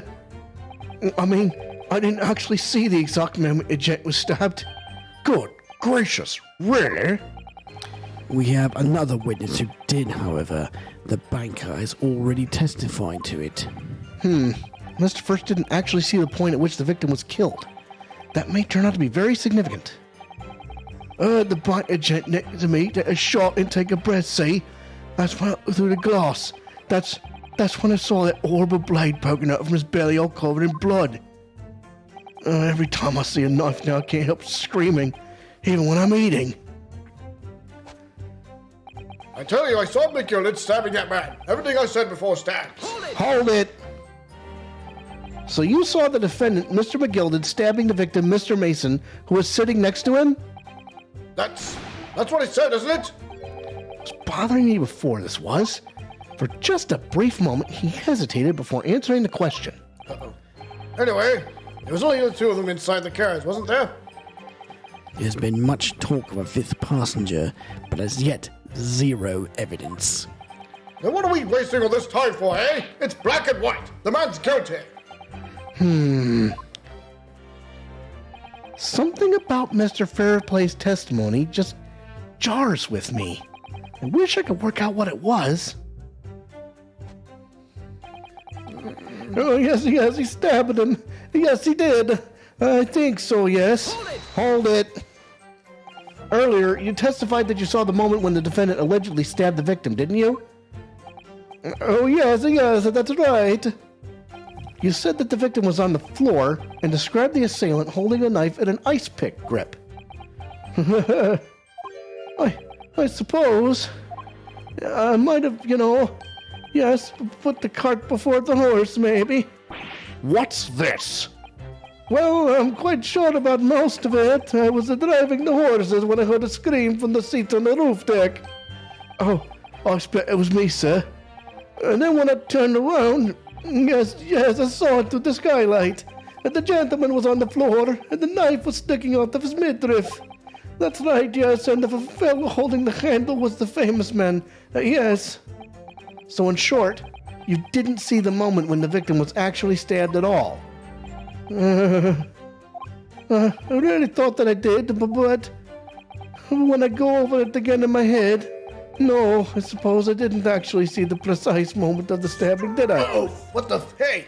Excuse me.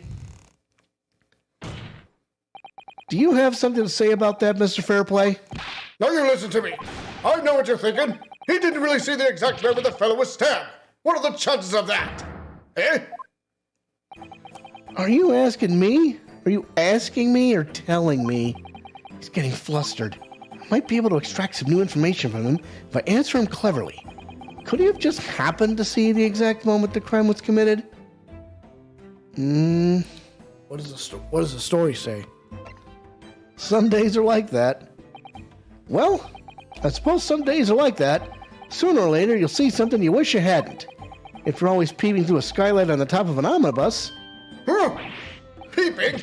I'm a respectable city banker, I'll have you know. And I know what I saw. I remember it as clear as a Ballarat day. It was a grim scene, I don't mind telling you. Thank you, Mr. Fairplay. Oh, excuse me if I was getting a little hot under the collar there, my lord. I would ask you to supplement your testimony with a clear statement about what exactly you saw. Oh, I can do that all right.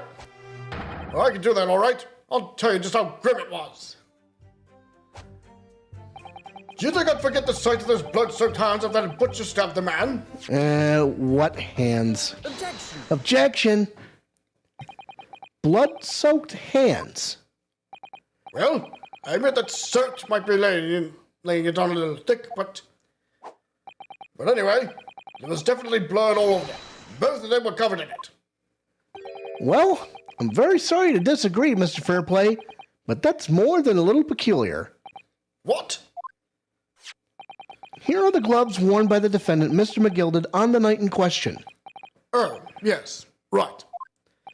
And there certainly does appear to be a sizable dark-colored stain there. But, as I'm sure you can clearly see, it's only on the right-hand glove. In short, Mr. Fairplay, your testimony is inconsistent. But no, that can't be right. So you're the lawyer here then? That's right. You were quite clear about it. You said it was both hands. Mr. Fairplay, if your last statement was a lie, it calls your entire testimony into question. You say you saw the moment the victim was stabbed. But is that really the truth? Objection! Objection! It was a simple mistake. You can't justify accusing this man of lying. Yes, it wasn't both hands, it was only one, but the fact remains. The victim's blood was on the accused. Objection! No! Mr. Fairplay categorically stated that he saw blood all over both hands, which means there's a strong possibility that this witness was deliberately trying to mislead the court. Why? Why? I'm a city banker, for pity's sake. My word should be the gold standard. I'm a gentleman, not some gutter snipe. Upstanding members of society don't prevaricate. He's claiming to have no reason to lie. But is that really the case? Mr. Naruhodo, if we had some evidence to explain why Mr. Fairplay might be lying, it could turn the tide in this trial completely. Well, let's take a look at the court record. Let's take a look at this binder here. The portfolio must contain all sorts of secrets of London's gentry. Oh dear. Do you really think we ought to look inside? Well, it's not as though we know of any of London's gentry personally, is it? Apart from our great detective friend, perhaps. Actually, I wonder. I assure you, we will not find Mr. Sholmes' name inside. Well, let's see what we find.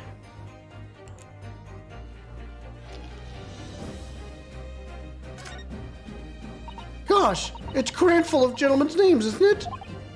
Well, I suppose they're probably not all gentlemen at all, are they? After all, not everyone in this country is well off. Oh, goodness! What is it? Look at this! Do you see the name here? Bruce Fairplay. Should that mean something to me? It does sound strangely familiar, actually. Bruce Fairplay! The witness testifying at this very moment! Oh yes, of course, the banker!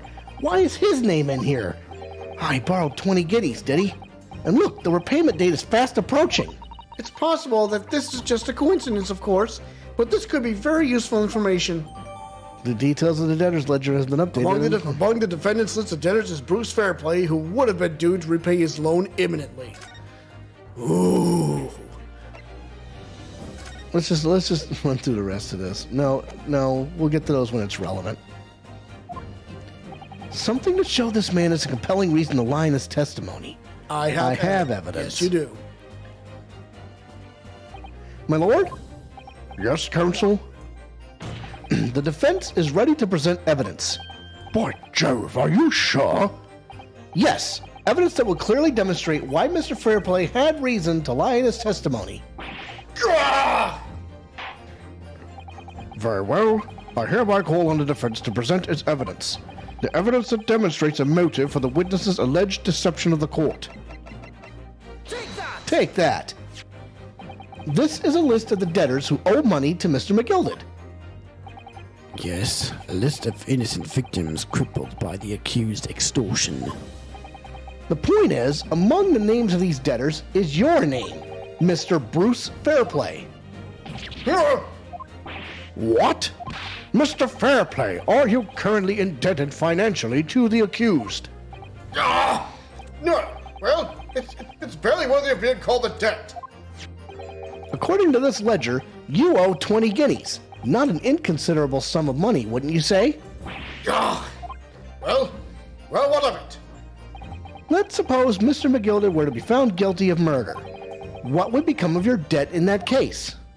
These documents state that the loan agreement is forged between two individual parties. Therefore, were the creditor, the defendant here, to be sentenced to a capital punishment, all outstanding debts which were owed to him would be annulled. They would cease to exist. Oh, cease to exist? Mr. Fairplay, is it not the case that you claimed in your testimony to have seen something you never in fact saw in a devious attempt to annul your debt of 20 guineas to the defendant?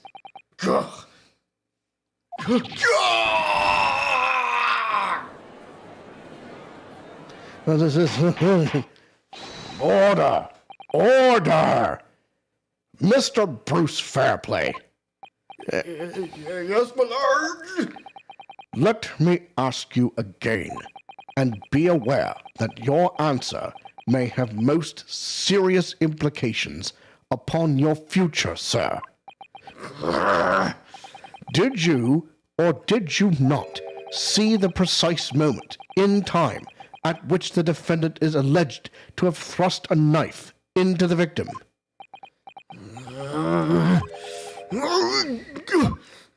Your silence speaks volumes. You did not tell the truth in your testimony. All right. Now let's not make a melodrama out of this. Perhaps I did overstate the truth a pinch. A pinch? But it makes no difference. I definitely remember seeing blood on Miss McKilden's hands. Both of them. Objection! And yet, only one of the defendant's gloves, which we have here as evidence, is stained. So you keep saying? I wonder if I might be allowed to speak, sir. Go ahead, Mr. Frost.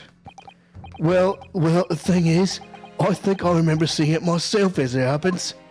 Seeing what? The blood, sir, on the assailant's hands. I think, yes, I'm almost sure it was on both of his hands, not just one. What? What? It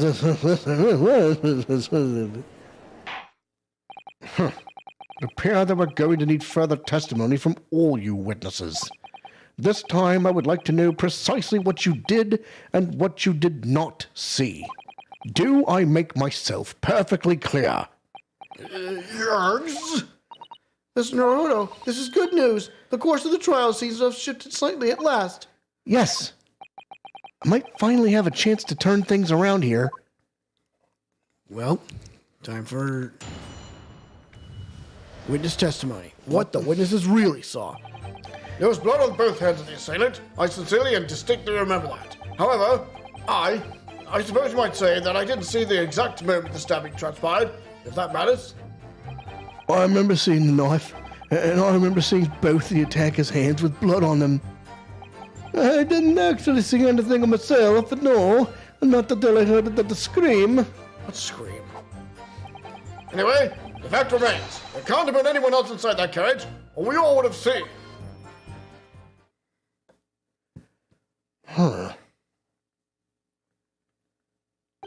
Well, lo and behold, in truth of fact, not one of you was witness to the crucial moment the crime was perpetrated.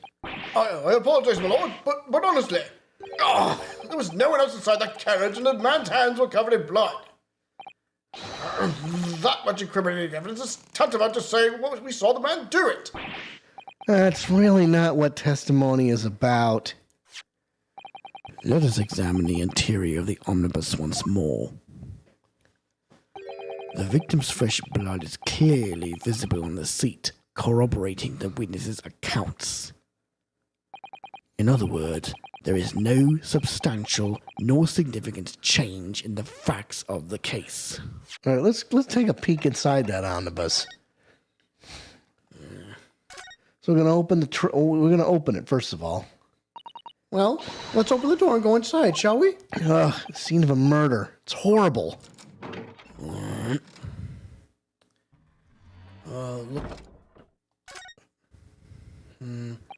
That's blood that's soaked into the seat. The victim's obviously. Yes, and that seat will be clearly visible from the roof deck. Would you really stab somebody in full view of the other passengers like that, I wonder? Well, it was after dark, and there was a lamp on in here, so perhaps the culprit couldn't see anything outside through the skylight. Whichever way you look at it, doesn't seem like it was a planned attack. Look up or somewhere else. It's quite a large skylight, isn't it? Yes, quite large enough to afford a good view into the cabin from the roof deck. And there doesn't appear to be a handle or catch of any description. So I suppose it can't be opened from inside the cabin, at least. Okay. There's the lamp. That's a poster for the Great Exhibition. It's due to start 6 months from now. There's a lot of focus being drawn to the Crystal Tower, the centerpiece of the whole exposition. Ooh, the Crystal Tower. It's under construction already, I believe. People all over London must be fizzing with excitement at the prospect of such a grand event. All right. What about the window? Is there like a... Oh, what the... This seat has a handle, it seems. Whole bunch of stuff in here. This looks like all sorts of equipment that might be needed to keep the omnibus running. Feeding tubs, tools to repair wheels, blankets, horseshoeing tools. So it's a storage compartment for the coachman to keep its things, it seems. Doesn't seem to be any space for passengers to store their luggage, that's for sure. Well, I don't imagine it would be very convenient for that purpose anyway. All right, what window? That's another one. This window here? Well, that's... flip around. Oh, I thought I saw a blood stain around here somewhere. Oh, no. Spoiler alert. That comes later. That comes later. Sorry. Have you seen enough? Let's step back outside then.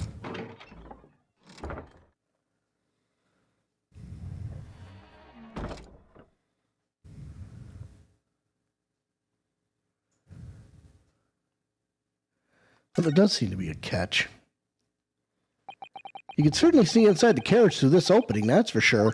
Yes, and there's a lamp in the enclosed cabin, so I'm sure the witnesses would have been able to see quite clearly.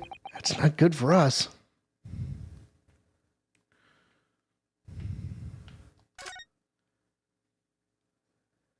So this is the roof deck of the omnibus. Oh, you must have a wonderful view of London streets from up here. So people sit all the way up here on bitter winter nights with the cold air rushing past them? And they have to pay money to do so? I can't imagine how cold it must feel. That just made me think of something horrible. You imagine being dragged around the city in the freezing cold as a punishment? Perhaps that is the real price you pay to stay out late. Okay, I think we can just back out of it for now, or what do you think? All right, let's just keep going. Very well. Your cross-examination, please, counsel. Yes, my lord. If you're not sure, see what the story says. Well, There was blood on both hands of the assailant. I sincerely and distinctly remember that. However, I suppose you might say that I didn't see the exact moment the stabbing transpired, if that matters. I remember seeing a knife, and I remember seeing both of the attacker's hands with blood on them. I didn't actually see anything myself, no, not that I heard the scream. Anyway, the fact remains. There can't have been anyone else inside that carriage, or we all would have seen. Hold it! And everything you saw of the incident was through the skylight on the roof of the omnibus?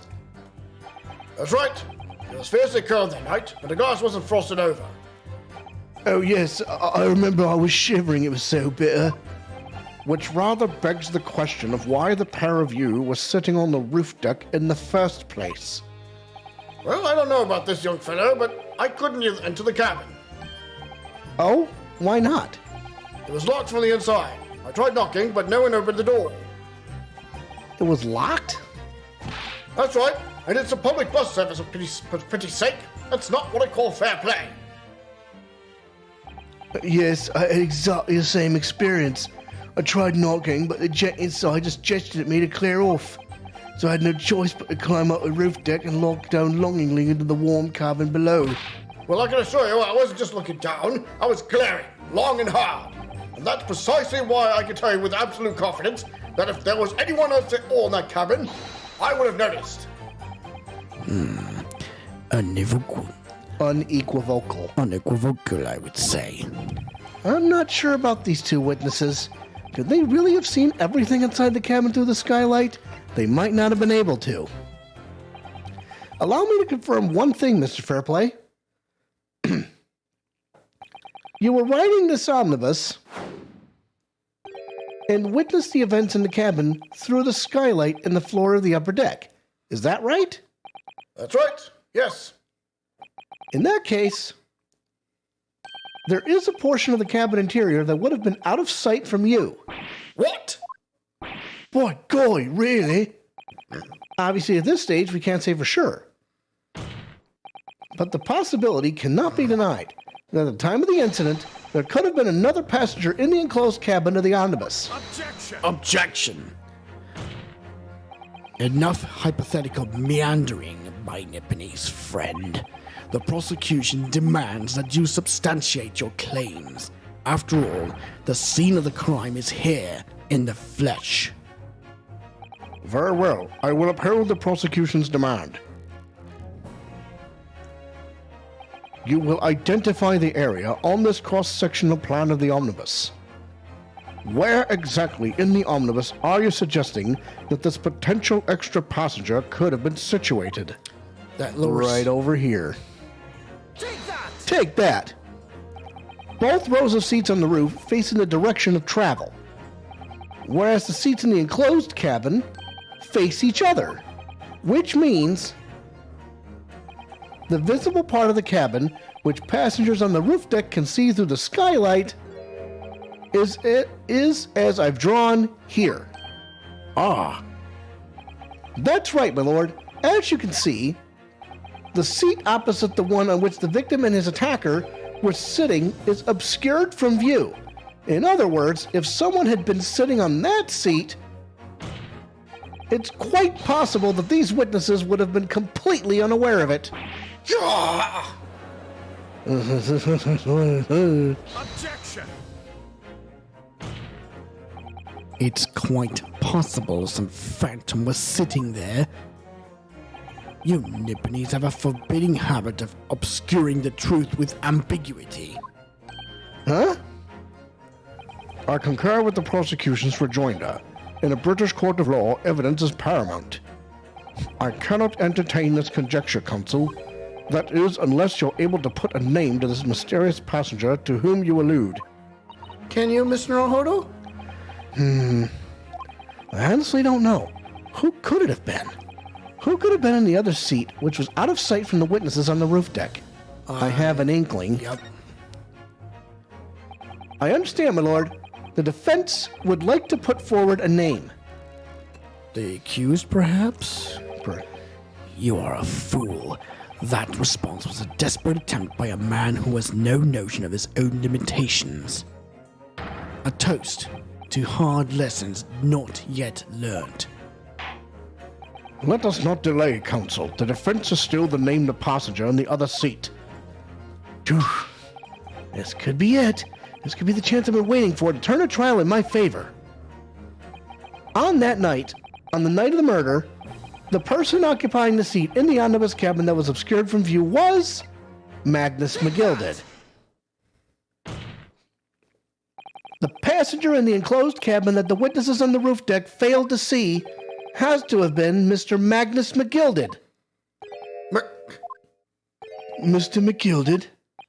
What are you talking about, counsel? That's the name of the defendant. Objection! Objection. If I desecrate this chamber by smashing my hallowed chalice, do forgive the discourtesy. Lord Van Zeeks! People talk of those tiny island nations in the Far East as having a learning and culture of their own, but I see they use the terms ill-advisedly. What are you trying to say? Let me explain in terms that even a student of an artless backwater such as yourself might understand. When the bloody scene unfolded, the victim and his assailant were sitting side by side. Multiple witnesses have attested to the fact. It's the very premise on which this case is built. Objection! But that premise may be wrong. What? If the victim really was sitting beside Mr. McGilded, it creates an inconsistency that can't be reconciled in any way. What inconsistency, counsel? The defendant's gloves, my lord. Both witnesses made the same testimony. They claimed that there was blood on both hands of the person sitting next to the victim. Objection! Objection. Yet we know the truth to be otherwise. Only one glove bears the gory remains. Objection! The point is, even in the face of this irrefutable evidence, both witnesses have maintained their stance. Yes, their testimony remains unchanged. Exactly. They both adamantly swear that they clearly remember seeing blood on both hands of the assailant. In short, their memory of events is correct, and their testimony reveals the truth. It was somebody else sitting beside the victim that night, a third party we have yet to identify. And the victim's blood was on that passenger's hands, both of them. Objection! Objection. And who was this third party? Obviously, the true culprit. Extraordinary.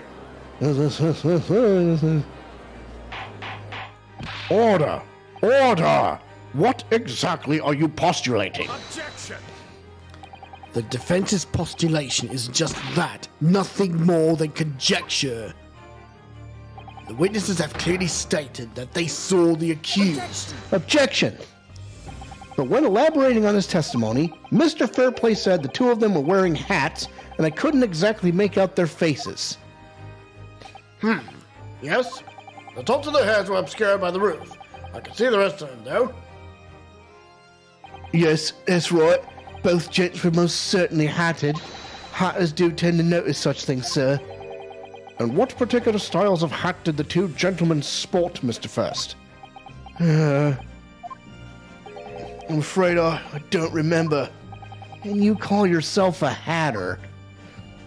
The style of hat makes no difference. There was no third passenger in that cabin.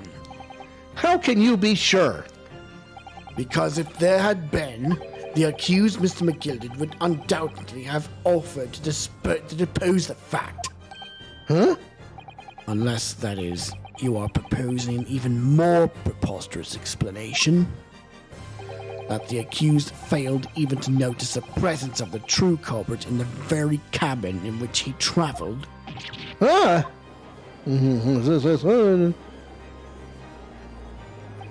He's right. There was another person traveling in the enclosed cabin of the omnibus. It's inconceivable that Mr. McGilded would have been unaware of it. Order! There is very clearly a simple solution to this problem. Bring the accused, Mr. McGilded, to the stand. Well, what say you, counsel? The prosecution objects, my lord. On what grounds? As a suspect, he will have already made a full statement to the police. But what if there's some reason why he's unable to speak freely?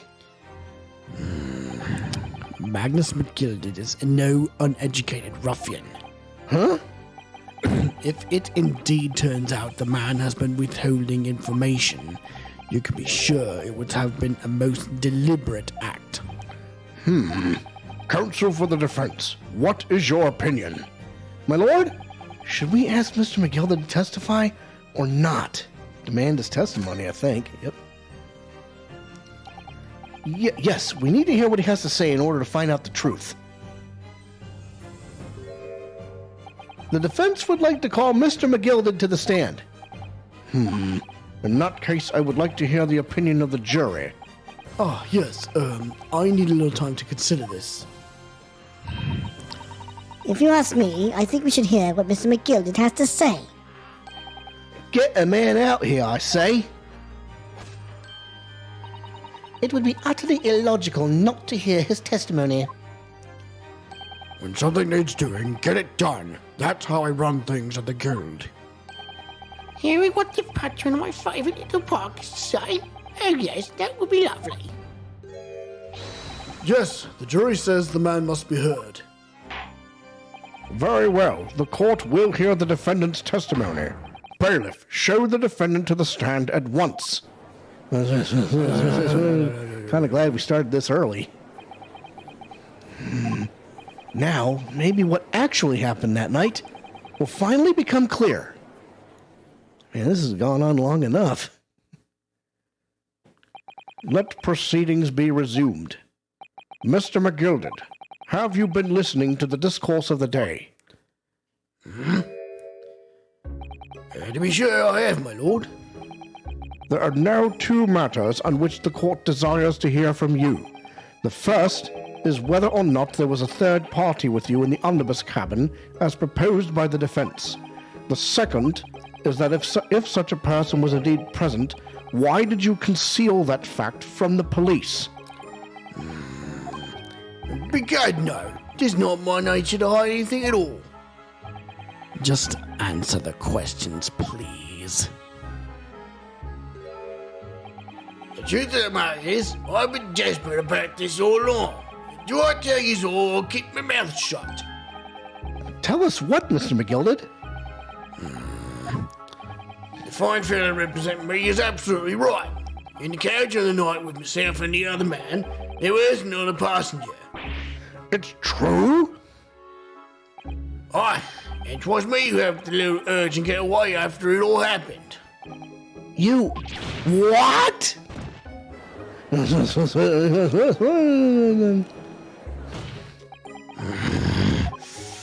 No, Magnus McGilded, that convenient excuse can't save you now. I'm truly sorry, sir. I am Lord Van Zeeks. I'm sure you'll be wanting to know why I said nothing when I was taken in by the police. I do be having a very good reason, I assure you. Which was? Well, little child was just in the wrong place at the wrong time, and not in any way involved, you see. So you say. What? If the police had known the wee one was there, they'd have assumed she'd done it. They'd have hauled her into this here courtroom, just like myself. Oh, I was only trying to spare her that. Young hearts and young minds are easily damaged, my lord. And who was this young child of whom you speak? That, I don't know. You don't know? I will. We teen just happened to be in the carriage that night. I never saw her before or since. Objection. We have absolutely no reason to believe this man. The prosecution calls for the witness's statements to be disregarded by the court. You know, I wouldn't be surprised if the urchin isn't here in this courtroom as we speak, listening to the proceedings. What? Ah! Uh-oh. Smoke! Ah! Fire! There's a fire! Someone's trying to get away! After this! It's no use! I can't see anything through all this smoke. What is going on? Be careful, Mr. Naruhodo. Cover your face. Bailiff, don't let the accused escape. Secure the omnibus. I hereby call an emergency recess. Bailiff, ensure the defendant is in custody and clear the courtroom. Oh, look at how convenient is that? We were hurriedly removed from the smoke-filled courtroom by the bailiff, amid scenes of chaos as people stumbled over one another in their desperation to flee the chamber. We had no idea what was happening. All we knew was that, for the time being at least, the trial was suspended. To be continued. Yeah, we got perfect timing. Yeah, we got to cut it from here, man. Oh, but I'll tell you what. You think this was weird? It gets even weirder, kids. Oh, yes. We are just scratching the surface. So, folks, I will tell you this from one man to another. Please do us a favor and join us next week for the continuation of the adventure of the Runaway Room, where we're going to find out some real hard truths and meet some new characters. Bet you can't wait. So, I'm the Cannonball Alex Steele. I am